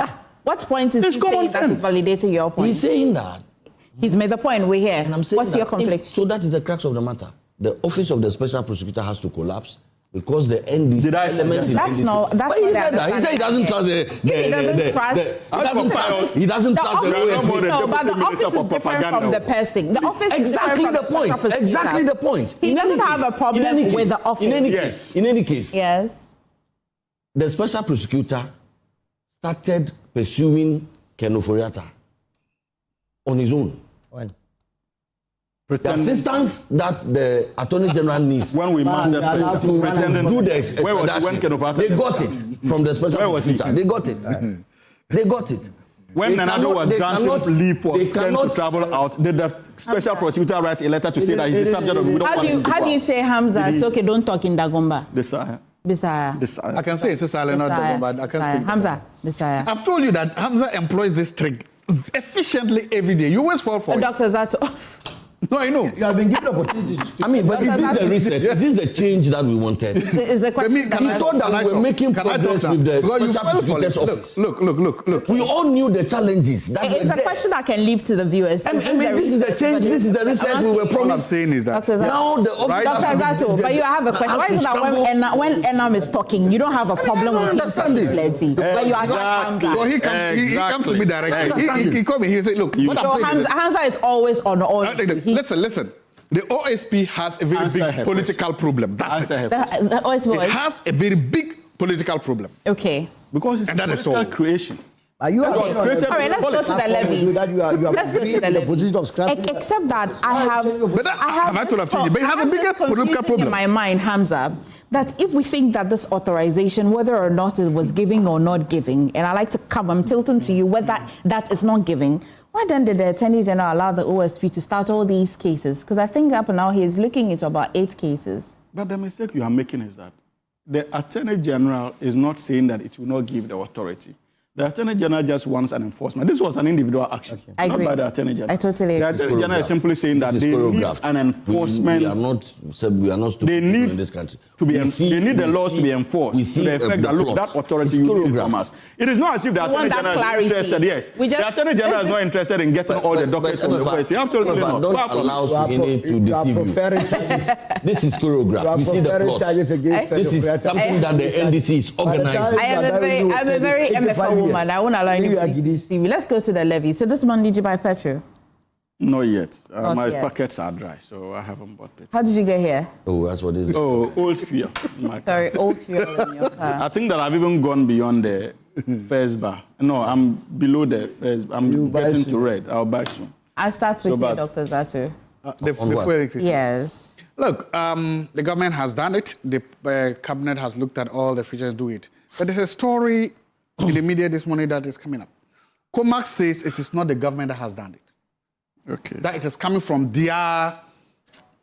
from them. It's operational costs. Yes. Yes, it's not. So the tax levy that has been. Good. So you see, it raises an issue. I don't understand. So. If you could explain it first. Okay, break it down. No, you break it down. Because I'm just saying that Comac has come out to say that this reduction is not coming from government, but it's coming from the operational, because that means that it is Comac that is bearing the brunt of this. Government is taking the glory, Comac is taking the pain.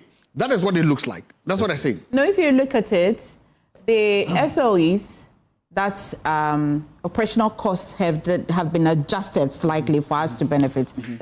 The SOEs don't operate in isolation. They are government SOEs. No, it's not. It's Comac. Comac says that. Yeah. If you look, it is operational costs. It's not like a levy that was on it that has been cut. Yes. No, that's not it. Yeah. Comac says that the disadvantage is that they have to bear the brunt first. So the pain. This is what Richardson has been saying. And government gets the glory. Well, how does government... the ordinary consumer gets a 2 cedi reduction. He says, thank you, government. That's the instant gratification I was talking about last week. Comac is crying, government is smiling.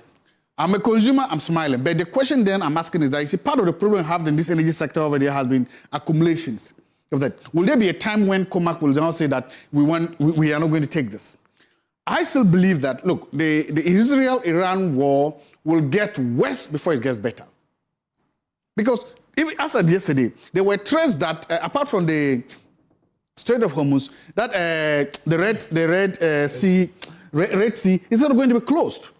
And that sea also carries almost 15% of global oil. So Strait of Hormuz is about 20%. That one is about 35%. And we were just told that the oil tankers that pass the Strait of Hormuz, those going towards Asia, Japan, far places, they have just finished of loading, or they're almost finished of loading their oil into refineries.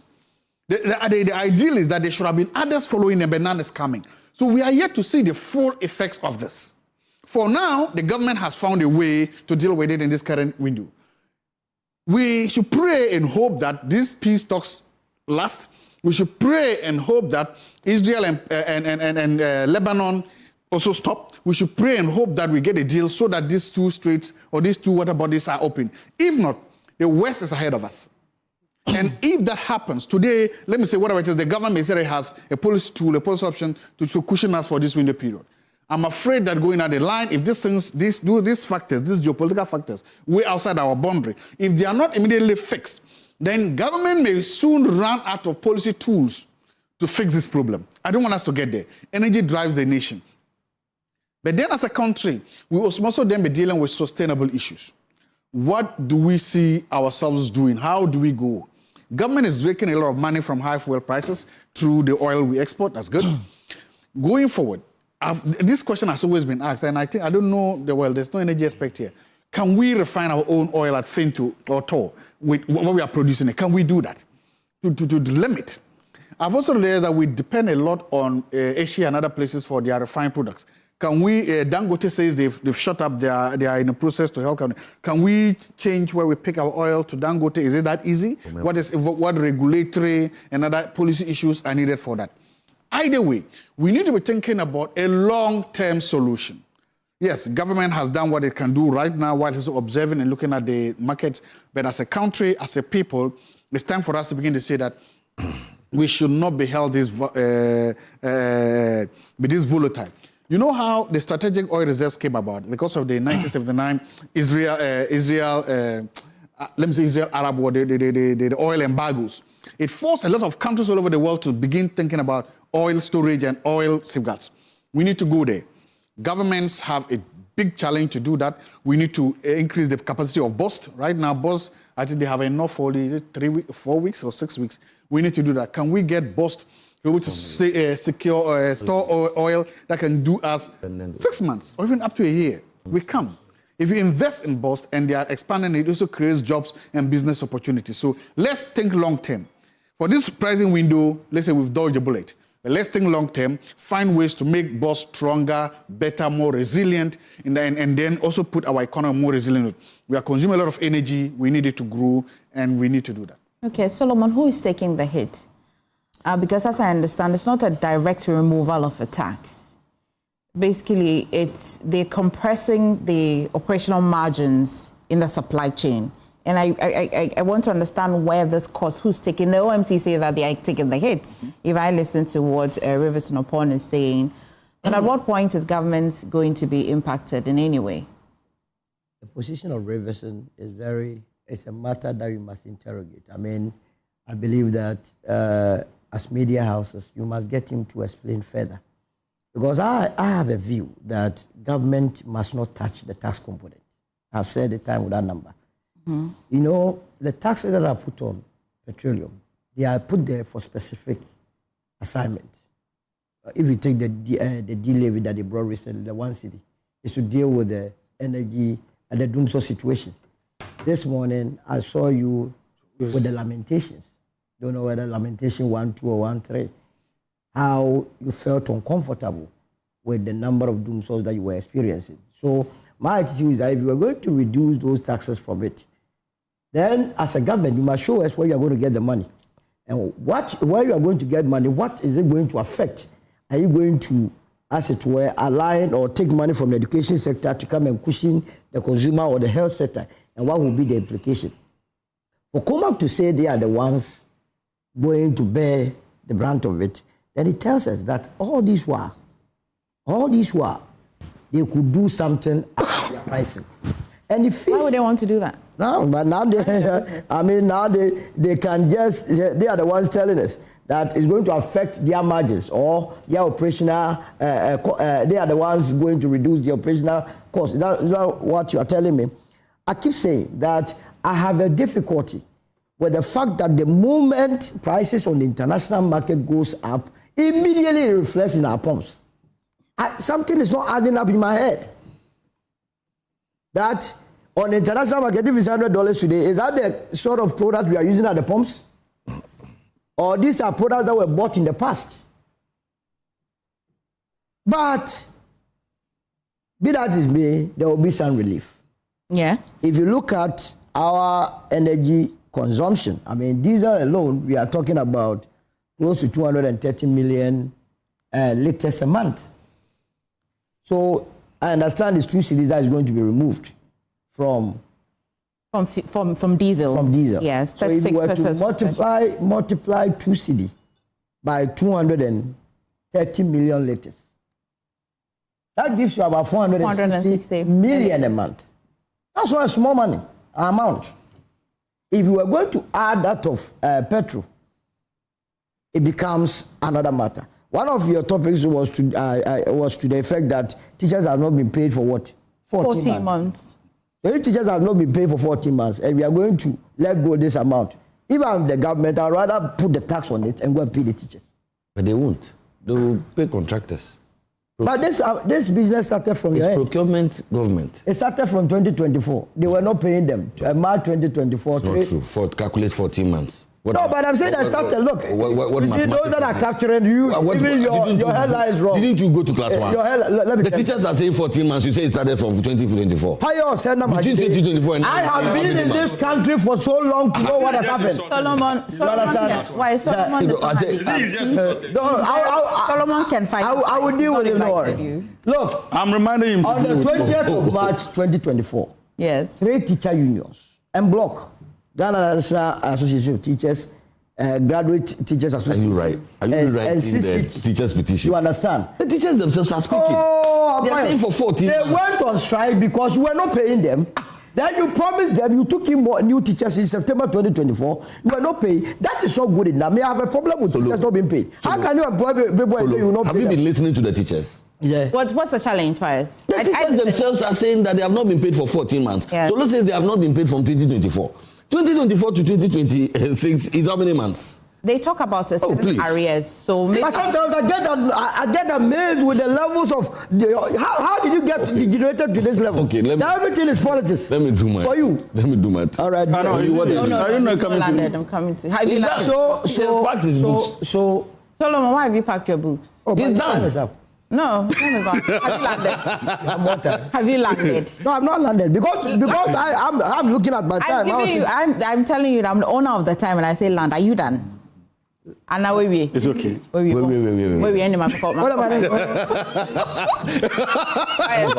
Yes. Me, I will tell you the truth. It will make Suhini and Solo uncomfortable. Why not Dr. Zato? Yeah, because they are the ones who are displaying discomfort. Okay. So I'm saying that, you see, if you are talking about danger, the real danger to our democracy, clear and present, is the NDC. You see this petrol politics, the NDC, they brought it. You remember in 2012, when there was a war, even President Mahama himself said that the bombs were dropping 7,000 kilometers away. They would never tell the people of Ghana the truth. That these exogenous occurrences, we have very, very... Dr. Baumiada said it in 2015. Okay, no. Have you forgotten? Okay. Fire says okay. Okay. So you agree? Okay, I agree. Don't worry. Are you yourself, you wrote it on your wall during the campaign, internal elections. It's okay. Pius wrote a very beautiful edition accusing Dr. Babu Bomia of having led. He's not arguing with you. It's never true. I will produce your write-up. You from 2024 to 2026 is 14 months. So anything you say, I will agree. So you have won. But that is not the kind of politics we want to do in the MPP. We want to admit. I think the calculation of the teachers saying 14 months is not because it's from 2014. They are calculating the number of months they are owed in arrears. They have not been paid. They have not been paid. I have engaged with some of them. Some of them are friends. You are going to take letters on payment from yesterday. I heard the news here, live TV. They were on a protest. Yes, and my colleague Steve Mensah asked one of them, one of the leaders, that But yes, 14 months. But have you started receiving some payment? He says yes. It's the 14 that is in arrears. But that's the point I'm making. Okay. So what are you saying? So that's the point I'm making. Paid at all. That's why. No. They have not been paid for 14 months. Yes. Okay. So 14 months cannot be. Which is not good. Which is not good. I agree. Yes. Which is so not good. We need a more responsible government to come and pay workers' salaries, and not only. And that is why I took you to March of 2024. That you were not paying either. So, they give you time. You packed out. All right. Solomon, but I'm quite curious. They were not paying it 2014. They were not 2024. They were not paying. It's not true. They went on the I don't want to interject. They never That's paid. why I'm quiet. But I think that I have accurate information on this matter than the propaganda, my brother. Than Solo. When you have your time, you can deal with it. But I'm just saying that the people of Ghana now know. And if there is anybody in this country today that takes the NDC for serious, then I think the person has a problem.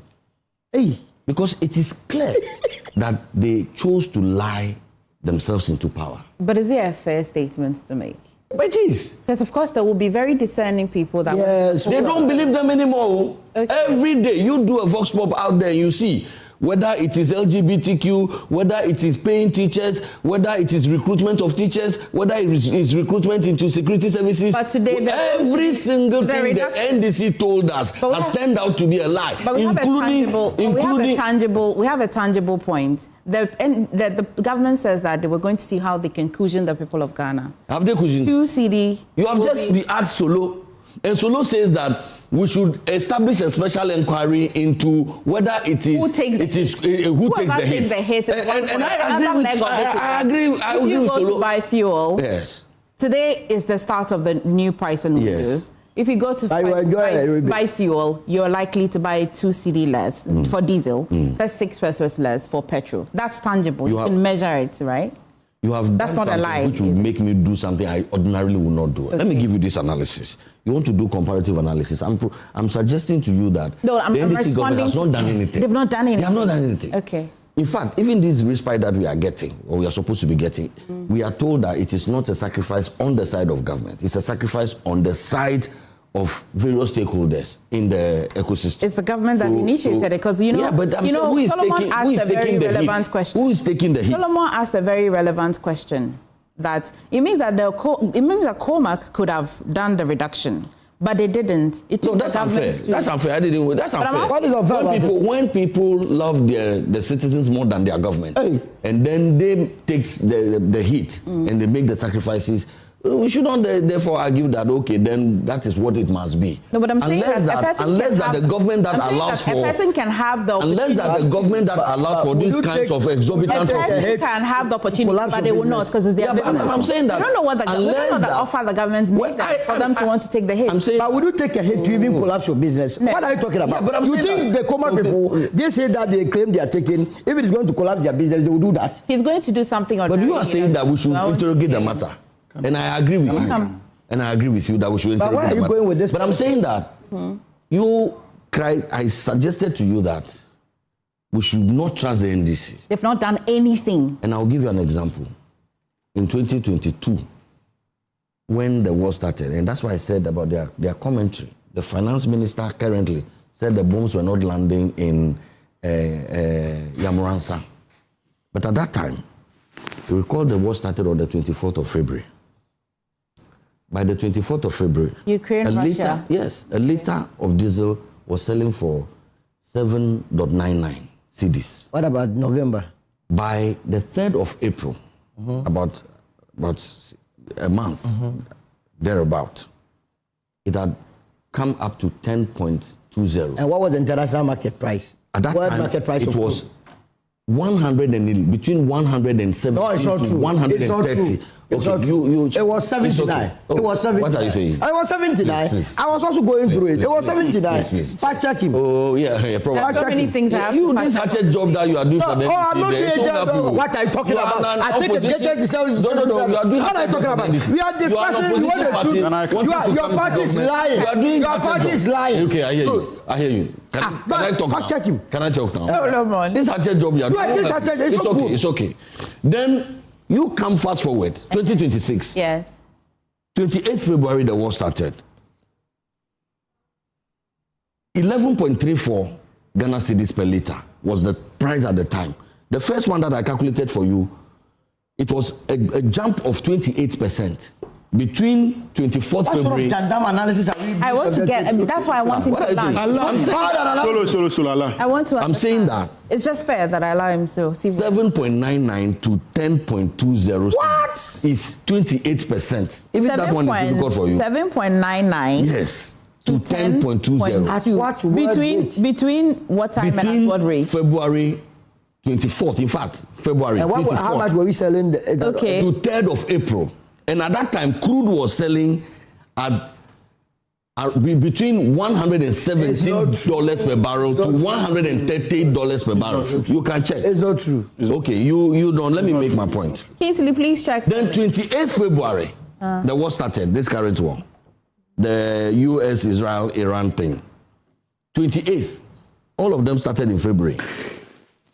11.34 was a liter of diesel.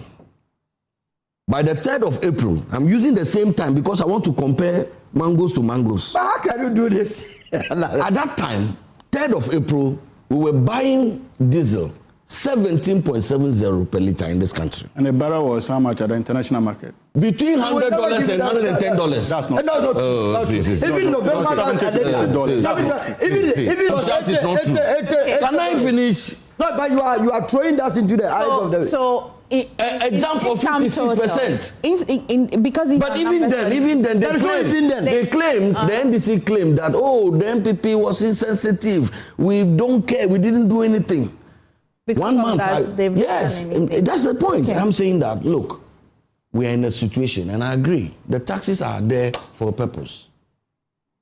I would rather the taxes are kept and utilized properly, wisely, for the betterment of our country. Is that what they have done? No, come on. This they haven't touched the taxes. I'm saying that yes, that's why. But I thought you were talking about using for the betterment of the country. It is that part. There, but they're not. No, they are not. They are not. But the MPP use it for the betterment. I'm saying that we built. Need to believe in what the MPP did in the end, but not to believe what the NDC. But I'm saying that we just want people to be, discerning enough, and the NDC had their honeymoon. Okay. It's not this thing that people are happy. It's not the first time. Okay. For a government to come into power and people are excited and they are overlooking their mistakes. Check what happened in 2000 when Akufo won. Check what happened in 2008 when Atamils won. Okay. Check again what happened in 2016 when Akufo-Addo won. Okay. Even these people, they are the ones that have eroded their goodwill the fastest in our contemporary history. I'm saying that. Let me hear. And I'm saying that. If you want to know. And I'm saying that. Me. All this is opposite. The challenges that the government is facing, we can excuse them. And I hope that the NDC, when they go back into opposition, they will take the responsible stand that we are taking now, understanding that there are some exogenous circumstances that disable you. You can't do much about it. First and foremost, it is a fat lie to assert that it was the NDC that started petroleum politics I agree in this country. I remember that the NDC started petroleum politics in this country. I remember vividly between 1999 or 2000, when President Kufuor, as flag bearer of the new patriotic party in the northern region, Yendi to be precise, lifted a gallon and said that how big is this gallon, that it took this much to fill in the northern region, President Kufuor. So it is not true. Pius may need to refresh his memory when it comes to the politics of the NB. And you see, I don't want to question your years of standing in the MPP. Otherwise, I would have said that maybe you actually joined the MPP along the way in your university days. So, but because this history is known by all of us. But now, the mistake you're making is that Hamza was so calm. No, he was not. He was quiet. But your definition of petropolitics is what the problem. I'll get there, please. What Akufo did was not petropolitics. Okay. If I say let's not do petropolitics, remember, that's what it means. Solo, you see the work of schooler in Animal Farm. You have to learn the art well. You are not even learning it well. You have to learn it well. You are a master of school. Come. Okay, no, I'm not. I'm just saying, Leno, if you want to play it, you are a master schooler here. I grant you that. I grant you that. Emefa. Oh, can you allow me? I'm just too jittery, please. Granted. Now, secondly, my brother says that the NDC did petroleum politics with their matter and blah, blah, blah, blah, blah, when they were having to deal with Ukraine and COVID and blah, blah. You see, again, that is another allegation not supported by the facts. Why am I saying that? Prior to COVID and Ukraine, the NDC was consistent in its claims that the economy was being mismanaged. We raised red flags about the decision of his government and his finance minister, who is now at large, to even throw a kenke party at the Minister of Finance for simply being successful at borrowing. That was the economic model. And we raised the red flags and indicated that in no time the economy of this country will crash.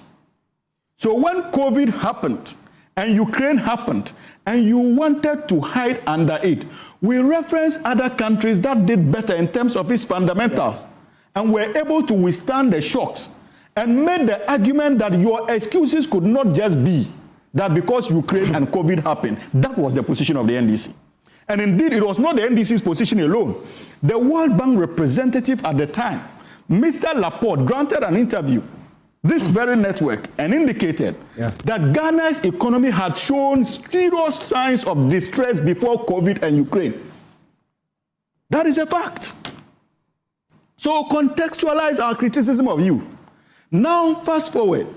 Can I? We have said, no, please, I was quiet. We have said, Emefa, that when we came into power, what we accused you of, management of the economy, we ensured that we brought our exchange rate down, made our city relatively stable. We stabilized inflation. We brought inflation down and stabilized it at around 3. We reduced our external debts. We cut down government expenditure, and our indices appeared positive. And that was what birthed the sudden reduction you were seeing in petroleum prices.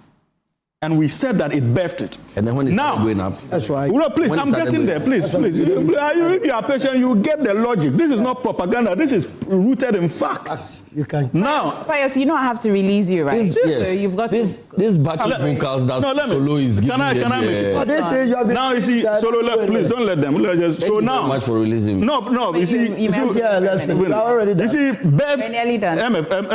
birthed by the foundation that we laid. Now, if not because of that foundation, of inflation being controlled, exchange rate stability, as we speak today, petroleum, a liter of petrol would have been selling for 21 cedis if we were to continue the MPP's trajectory. How? No, but because of our management, please, because of our management, can you guys allow me to please? Because of our management, we succeeded in retaining it and reducing it even further to about 10 to 11 cedis. Was that not the case? You are here talking about fun. Oh, can you allow me? Was that not the case? Even 2 cedis. Even 2 cedis, you couldn't bear. 10 to 11. You are fighting. Now, as a result of Ukraine, as a result of Russia, Iran, external factors have come into play. But the external factors have not even succeeded in moving it beyond what the MPP sold a liter of fuel for in 2024. Because of the foundational strength that we have laid. If that foundation was found wobbling, today fuel prices would have, as a result of Russia, would have been selling at 21. And that point needs to be made. That is prudent economic management. Finally, he claims that COMAC has issued a statement, has granted an interview. And I've read excerpts of the COMAC interview. Not to disagree with what they are claiming, but I have an issue. When Ukraine and Russia happened, and fuel prices, a liter of fuel was going for 15 Ghana cedis. And it went as high as 23.4. That was the same time. What relief measure did they do? Whether engagement with COMAC, or any other petroleum industry. I sought to ask that question. Solo, whether engagement with COMAC when prices were high and they attributed to Ukraine, what engagement did they have to bring down the prices or provide a cushion for the Ghanaian people? They had none. And they didn't even stop there. In the heat of that, responsibilities that they had placed, onerous burden they had placed on the Ghanaian consumer, they also proceeded to agitate for the likes of e-levy, COVID levy, and the likes. It was still in the system, and they defended it. This government is not doing that. This government has engaged Comac. And I can tell you that it is not true that government is not going to bear the brunt. Listen to the very man you referenced. He said, but this also means that NPA and even BOST would have to cough up external money to support this. It is true. That's the same Comac secretary. Said that the government was not getting it. So if you say government is not bearing the brunt and there's no responsibility as far as these reductions are concerned, you simply are being not fair to the facts. And I can assure you. I can assure you. I can assure you. I can assure you. Have you invited? No. This one, there are no second rounds. You started. Please let me. Then I went to He called. No, he started it. He called my name, so I thought you said okay.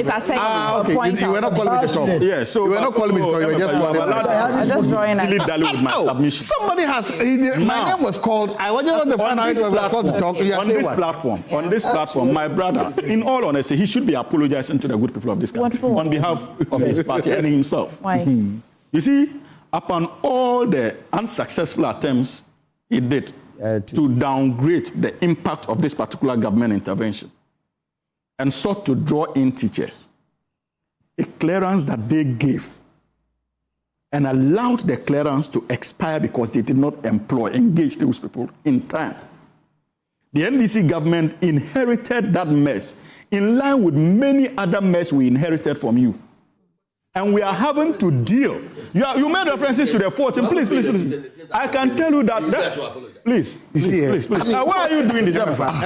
I told you that we had worked. The NDC is not owing you. If there's NDC you haven't paid teachers for 14 months. These are debts that the NPP accrued that the NDC has to deal with as a government. This 14 months? I am telling you that they were. We didn't engage them. And when we engaged, you didn't engage them, so you won't pay them. That's not what I'm telling you. You allowed the clearance to expire.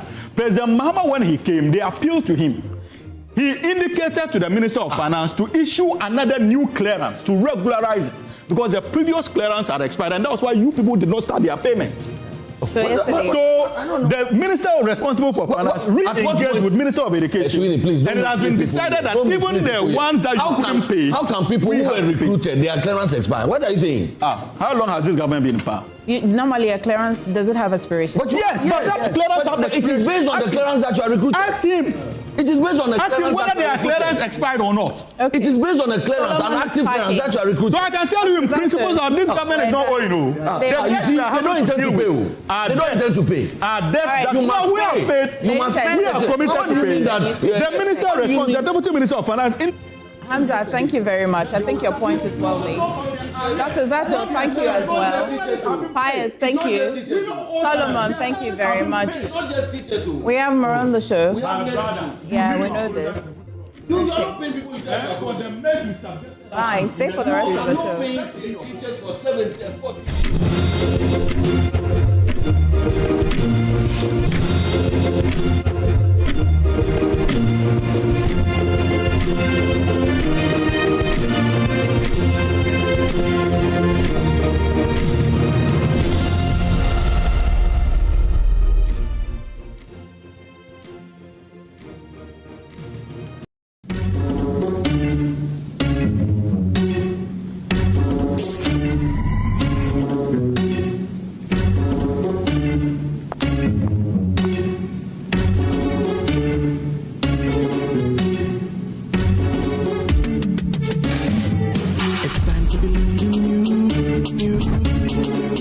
Changing, so should you. If you're dreaming, don't be afraid. And in the valleys, keep your head up high. Dare to dream with Puma drinks. Yeah, believe it, you can achieve. Oh yeah, clap your hands for the whole new vibe. Make we set the bliss. Oh yeah, come alive. Let me hear you.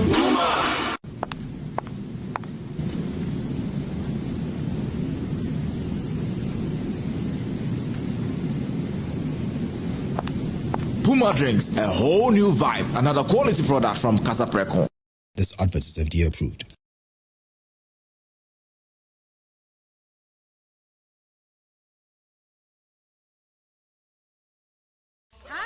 let me share my wildlife experience with you at Safari Valley Eco Park. Welcome to Safari Valley Eco Park. Our electric shuttle pulled up, and in no time, our tour began. We were surrounded by wildlife from the moment we entered the eco park. We were greeted by experienced tour guides who took us through orientation and how to better enjoy the experience.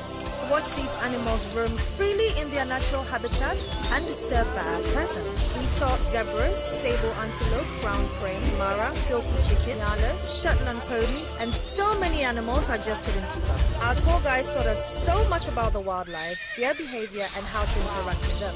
I even fed them. We also went fishing on a man-made canal. Then we took a break to have lunch in this serene environment. All this amazing experience for this price for adults? This price for teenagers. It's a bargain. As the sun began to set, it was time to go back home, but not before dinner by the campfire. It has been a thrill of a lifetime, and I can't wait till my next visit. Safari Valley Eco Park, bringing you closer to nature. You guys are ready for what's about to happen? Only on Joy Prime Television. All right. Listen. Okay. Yeah.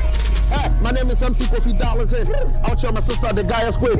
Giving the rappers the platform to show their flow. They go blow. Beats and bars to the hardest thing. You get past split up, the baddest thing. This with the mic, make me see the fire. No darling, cause we know the tire. Stage and it. Mike and I are ready. What's a rapper? So now you will rock. Beats and bars. You get bars, challenge. Yo. This is not just rap. This is not just lyrics. This is war on the mic. Yes, you're welcome to Beats and Bars, the ultimate community rap show, live on Joy Prime Television. Ladies and gentlemen, this is where we bring rappers from your community to show us what they've got. Two communities, two fellas MCs. I'm the guy, a Queen Sister Sandy B. Hey, guy, and I'm doing this with my brother. Yeah, you know when the queen is on, the king is on. My name is MC Kofi-Darlington, the only MC with a sauce to spice it all up. And ladies and gentlemen, Beats and Bars, we say, you get bars, split them. All right. Rounds, freestyle, rep your community and brag. You know what I'm saying? You heard that. You have just 3 rounds to prove yourself as a rapper. Every other Saturday, live on Joy Prime Television. Make sure you sit down, 8 p.m. Join us with some cool drink and enjoy the party, man. Your palm is smelling good. Beats and Bars. You got bars. Spin it down.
All right, thank you very much for watching the air. We're back now. Let's do some MPP internal politics and speak to someone who really, is interested in what's happening in the MPP.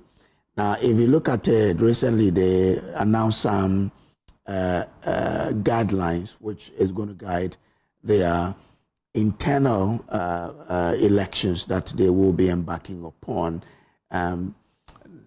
We have someone that has interest in this particular one. He's someone who's vying for the MPP UK chairman, Isaac Apiakubi. He joins us on Zoom now. Ms. Apiakubi, good morning to you. Thanks for joining us. Very good morning to yourself, my brother. Let's start with the recent, guidelines that the MPP introduced.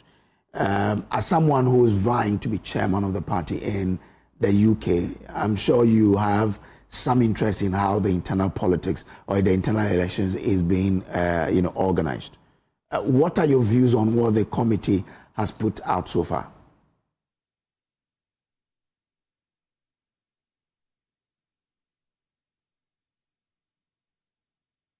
Do I still have you? So I don't know if you heard my question. I wanted to find out from you what your views are on the recent guidelines that the committee have put out. First of all, thanks ever so much, and good morning to your listeners as well. Yeah, in terms of the internal revised election guidelines, as you've just asked, I think it's part of the rebuilding, regrouping, and restructuring of our party when we came to opposition. And I think that is a step in the right direction for our party, because we want to strengthen the party. We want to make sure that we get everything right whilst we prepare ourselves for 2028. And I think the National Executive Council, which was acting on behalf of the National Council, according to the article 10.4.1, which they met on the 8th of this month. They revise all the internal election guidelines to help us have a more stronger election so we can bring back everybody together. I think it's a step in the right direction because it will get everybody involved and it will prepare us better for election 2028. I mean, key amongst them is the introduction of the in-person voting and also what they call the official e-voting platform. I've heard some people, speak on this particular one. From where you were, I'm sure technologically you are far more advanced. But how do you think this would, improve the internal elections of the NPP? And some have also expressed some disquiet about the e-voting and in-person as well. Where do you stand on those ones too? For me, I think, of course, because of where I am currently in the UK, of course, we are in very, very advanced countries where e-voting and this other means to get everybody to exercise their franchise is very much in advanced stage. And I think our party thinking about that is great, a step in the right direction. I know they've given options, other in-person voting or e-voting platforms, which I think branches like US have been using that for the last 4 years. And I believe if you look at, again, places like United States where, moving from one state to the other is almost about 5 hours. You can't have everybody at the same place to vote. So giving that flexibility and option, I think is very good. Of course, there are a few concerns that some of the patriots have raised, and it's a valid concerns. So far as we get all the system right and we have all the technology, we have the talent to be able to do that because we know other branches are using that platform. And so for me, I think giving that flexibility is good for the party because it allows more of our patriots or the members of the party to participate in the upcoming internal elections and to exercise their franchise or to make their voices heard to who they want to lead our party. Now, as an individual, you want to lead the UK branch of the party. Looking at the way the party lost in 2024, what do you bring to the table? Why must your people look at you to say, well, we want to get you to lead the UK chapter of the MPP? Yeah, thank you very much. I think it's the more reason why some of us are in this race. Of course, we believe so much in our party. I'm very confident that the New Patriotic Party is a party that will take Ghana where it needs to be. And of course, we've had one of these significant defeats in the history of our party. And not only that, just our recent flag bearership election also created even a bit more problem in terms of factions, in terms of division. So what I'm bringing to the table from UK here, and I've been going around, we have almost about 22 chapters, which we will refer to in Ghana as constituencies. And my message is very simple, that we need to bring everybody together. So I'm looking out for a more resilient, more prepared MPP UK branch, a more inclusive, purpose-driven. We've got to be intentional that we have one goal and one purpose is to come back power 2028. So everybody needs to be involved. So I've been preaching about the need to bring everybody together in terms of uniting as a formidable opposition party and be able to have a chance to come back to power in 2028. And that message is resonating well with my fellow patriots. Yeah, I started that agenda last year. I've also been talking about the fact that external branches are set up to both mobilize resource, human-wise and financial-wise.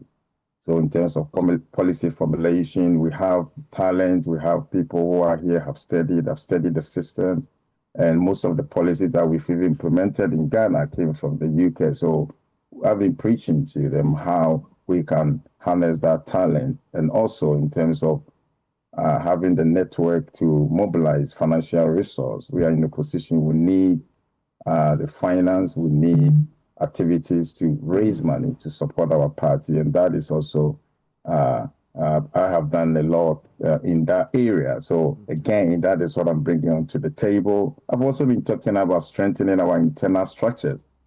Gives us opportunity to predict our results any time, and so we right from the chapters are growing, which we will say constituencies in Ghana. So we need consistency. We need to be intentional about the result that we want to get at the end of the day. So I've also been talking about strengthening our structures, and then I've also been talking about preparing the party here as a reliable campaign hub. Of course, every political party is set up to win power and to deliver policies. Other than that, we're not going anywhere. So we have to again make that as a priority. And I've been talking about this to my colleagues here in the UK. And so those are the things that bothers me. And I've been going around all the 22 chapters or constituencies across the breadth and length of the UK, campaigning on those issues. One of the key challenges people point out to your party has to do with currently its unattractiveness to the youth and the middle class. Is that something you believe is the case? And if it is, how do you think you can also help to change that, such that it could convince your people to say, you are the right man for the job? Yeah, you're absolutely right. And I will say again, it's the same motivation that drove some of us to jump into this race and to contest. Of course, if you study the current terrain of our political parties, people are moving away from the traditional belief that, okay, I was born into New Patriotic Party or the NDC or whichever party, that to a place where they want to see more of their talent, their energies are being utilized or harnessed. And so if we keep our usual understanding of which alliance or which political party that our fathers or our mothers or our forefathers were, so we need to stick to that, then we're going to lose, especially the younger generation. And our party, even though they've done well by including the youth in the, especially during Anado and Dr. Bawomia's administration, to include a lot of the youth, but I think there's more to be done. And we have moved things are changing. The youth expectation and their interests are completely different. So we have to include and we have to be intentional about how we formulate policies and take them along so we don't lose them. And I feel that we are losing them. Of course, I'm not too young, neither am I too old. And I think one of the things that is working in this context for me is because most of the younger generation are seeing, previously we didn't find a lot of people contesting for chairmanship in relatively younger generation. And I think that is one thing that our party is beginning to realize that, so we don't lose the younger generation. So it's very, very important that we are intentional to include a lot of our younger generation in our internal elections. Not just anybody, but of course, people who have demonstrated that they have the competence and the core understanding of what needs to be on the table, the value that we need to add to the party to give us chances of coming back to power 2028.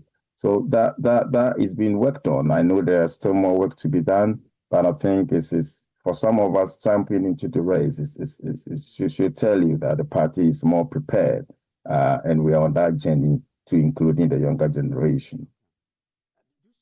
Because in your context, I understand that a research has been conducted on whether or not you're suited to lead that party, the party in the UK or not. And I've been joined by the researcher, so I'll bring him in now. Peter Kojo is Development Policy and Research Specialist. Peter, grateful to you for joining us. I mean, how was this research conducted that it could give it that basis that indeed is something that can be relied upon? Hello, please, can you come again? I'm just trying to find out from you how this research was done that gives it that basis to be a trustworthy source for someone to then make decisions based on it. All right, sure, that's fine. Before I even commence, I would like to say that as Edward Deming has already stated, without data, without data, everything is like an opinion. And Aristotle also corroborates that fact that the least deviation from the truth initially is multiplied later 1,000-fold. So what this means is that getting information, getting baseline sentiment is very important. And so noticing that the various, aspirant hopefuls were combing the various chapters within UK to go and sell their message, it behoved on me to also use my expertise to conduct very controlled, structured polls. Well, Peter, I'm struggling to hear you. I don't know if you can raise up your voice a bit for me. I would appreciate it. Hello, please. Yeah, please, can you hear me now? Great, yes. Yeah, so like I was saying, without data, we are just like people with an opinion. And this is true because the least deviation from the truth initially is later multiplied 1,000-fold. So looking at the various aspirants combing the various chapters within UK to sell their message, it behoved on me to use my expertise to conduct a very structured and credible polls to at least help them serve as a feedback and then help them to recalibrate their messages. So the methodology that I put in place was first to look at which people are in good standing. And within the UK, we have the official MPP UK platform with a membership of about 526. And so the sampling population strictly came from there. And within the process, the participation was voluntary, and participants were supposed to request for a unique code, which was supposed to be used. The code is supposed to be used for one code, one vote. So any reuse or invalid code was automatically removed. And the vote was conducted within 10 days. And after all had been said and done, it came out that the whole election appears to be, with respect to the baseline, the whole election appears to be fluid and competitive, because most of the aspirants, from communications officer, women's organizer, youth organizer, treasurer, and then the first vice, we didn't have a majority, like we didn't have 50% majority. Those who won came up with less than 50%, showing that it's fluid and competitive. But for the chairmanship, the secretary, and then the second vice, and then the organizer, it appeared that those who won had early sentiment consolidation. But this is not to say that they should rely on their house. They need to still work hard, as I intend to run a more consequential polls in June. So it will run from the whole of June. And then I will make the declaration in July 7th, where by that time, the official list for the August 8th branch elections would have been released for me to. So on this research, who and who did you consider then? Because the official list isn't out. Who and who did you consider to be part of this research? Yeah, so that's why I was saying the official list is not out, but I considered the members within the official MPP UK platform. Okay. Because we have various chapters, and then we have the official branch platform where members who appear to be in good standing are the ones on the official platform. So those are the people that I run the poll on. And then I also open my tentacle. So if you were within a chapter and you could prove beyond reasonable doubt that you were a member within good standing, then I could issue you a code to auto participate. Because there are some people who are executive within the chapter, but they are still not yet on the main branch platform. Okay. And your outcome is that, in terms of the chairmanship, you feel that, or the research indicates that Mr. Is it Dusey? No. Let me check out the name. Apiakubi is the one winning it. Yeah, he came on top of the chairmanship race. Okay. All right. He came up with, let me confirm the figures. He came up with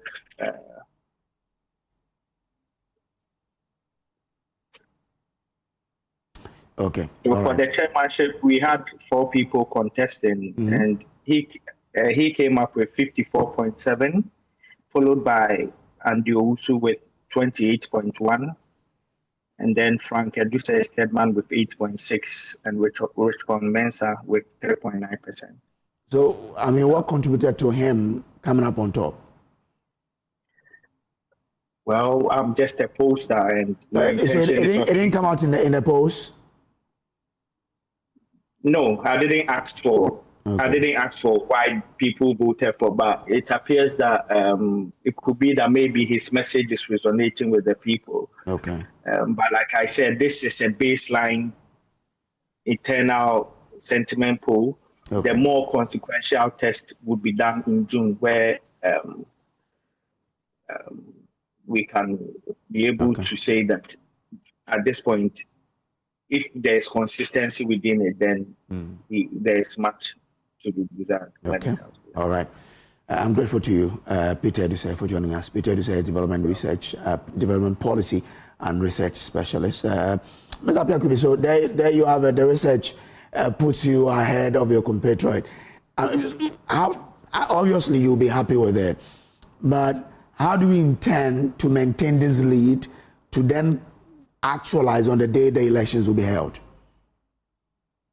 Yes, thank you very much. I think obviously when we saw the outcome of those sentiment polls, of course, I have always maintained that until the election day on the 8th of August, of course, this still remains a sentiment. So we'll keep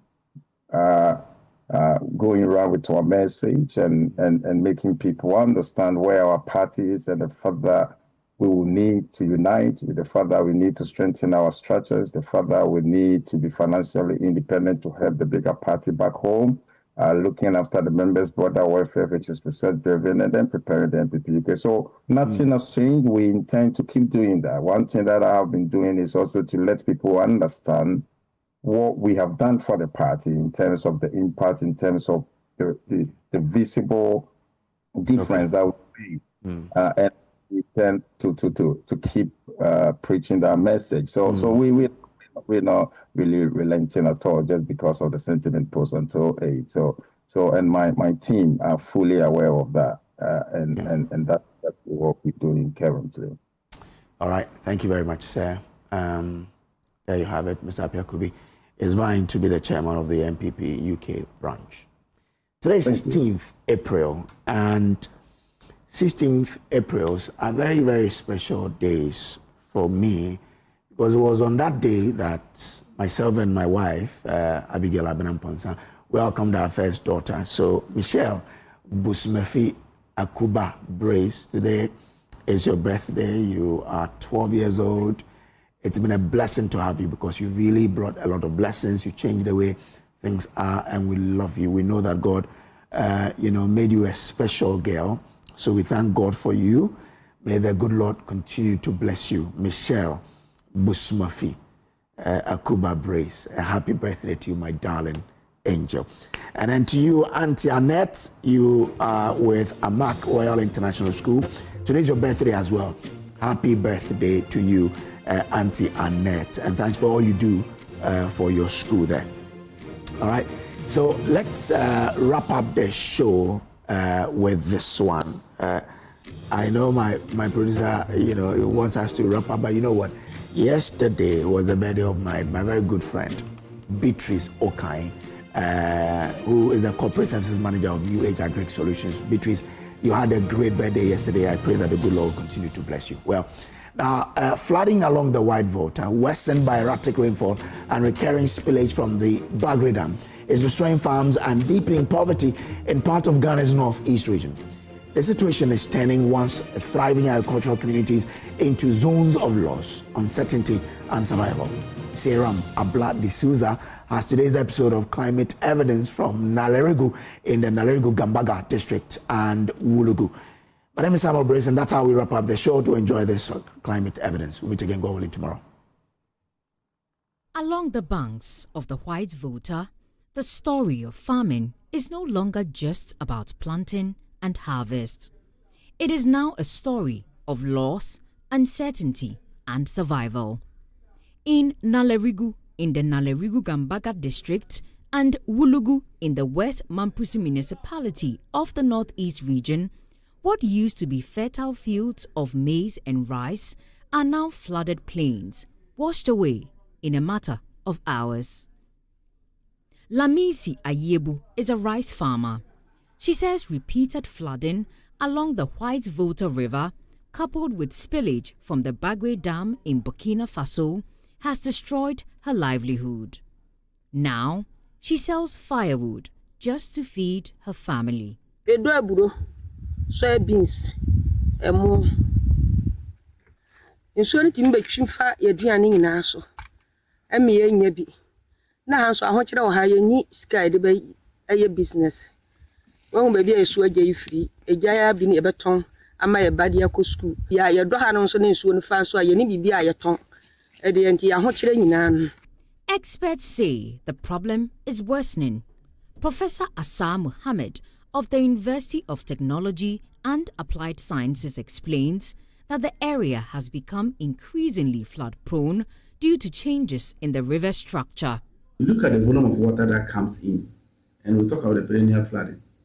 You take any drone shot or just try to move by motorbike along the water from Sapelga, don't go far, just to Boku, the Boku area.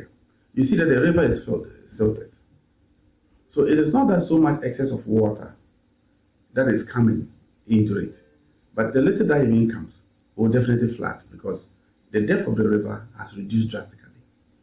serious siltation along the river. So these are reasons, one of the reasons why you have a perennial flooding.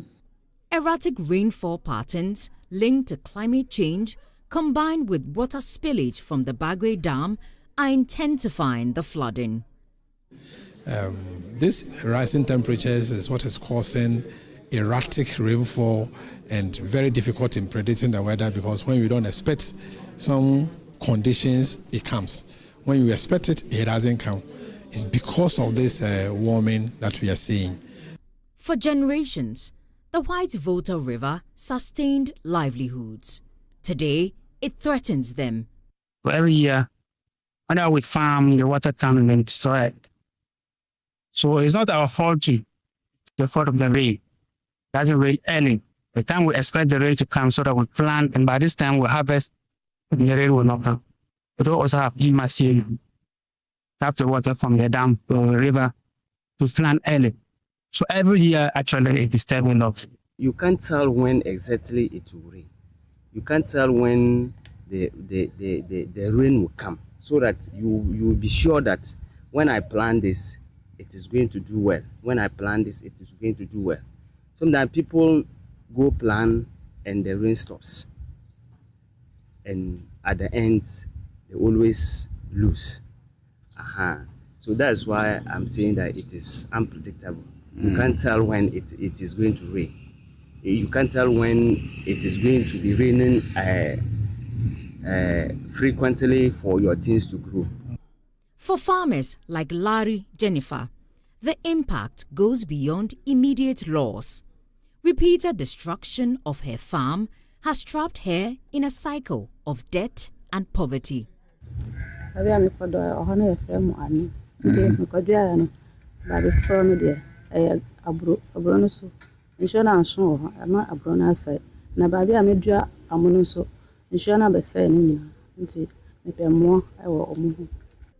each failed harvest, food supplies shrink, incomes disappear, and entire communities face growing food insecurity.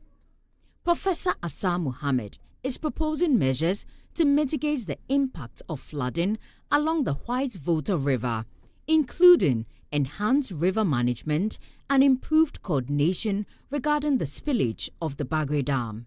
As we speak, if you look at the activities on the Volta, even if you just cross Burkina Faso, if I take one of the tributaries, that's the White Volta, and then it enters Ghana through the Sapelgada, the Boku side. If you just cross Burkina to the Burkina side, you see how the river is protected, and they call it the Nakambe. How the Nakambe is protected. You will be very surprised why just across Ghana, we cannot just learn from what is going over there. Trees are well planted along the Volta. If you go there, the river is more deeper, it's not silted. Animals don't go any part of the river to drink. There are designated locations for the river for animals to enter into the river. These are all measures to prevent siltation. And unless urgent action is taken, the very farmers who feed the nation may be forced to abandon the land they once depended on. For Joy News, Seiram Abla de Souza's report.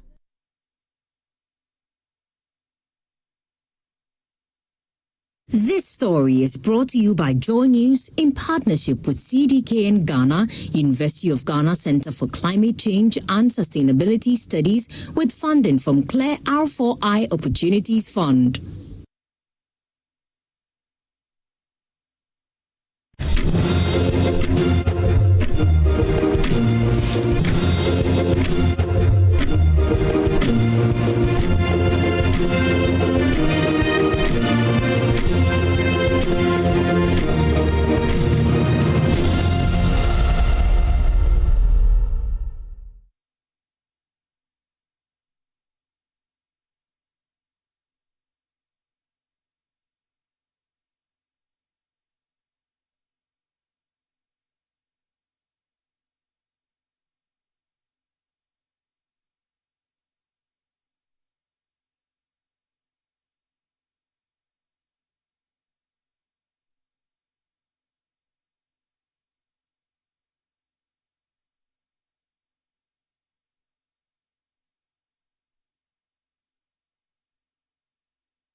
My name is Joseph Tete Afangbe. I'm the founder and executive director of the Young Visionary Leaders Ghana, a youth-led non-governmental organization working in the areas of water, sanitation, and hygiene in schools and communities. I'm a social development practitioner and a passionate advocate for social change. I have been working with Young Visionary Leaders Ghana on so many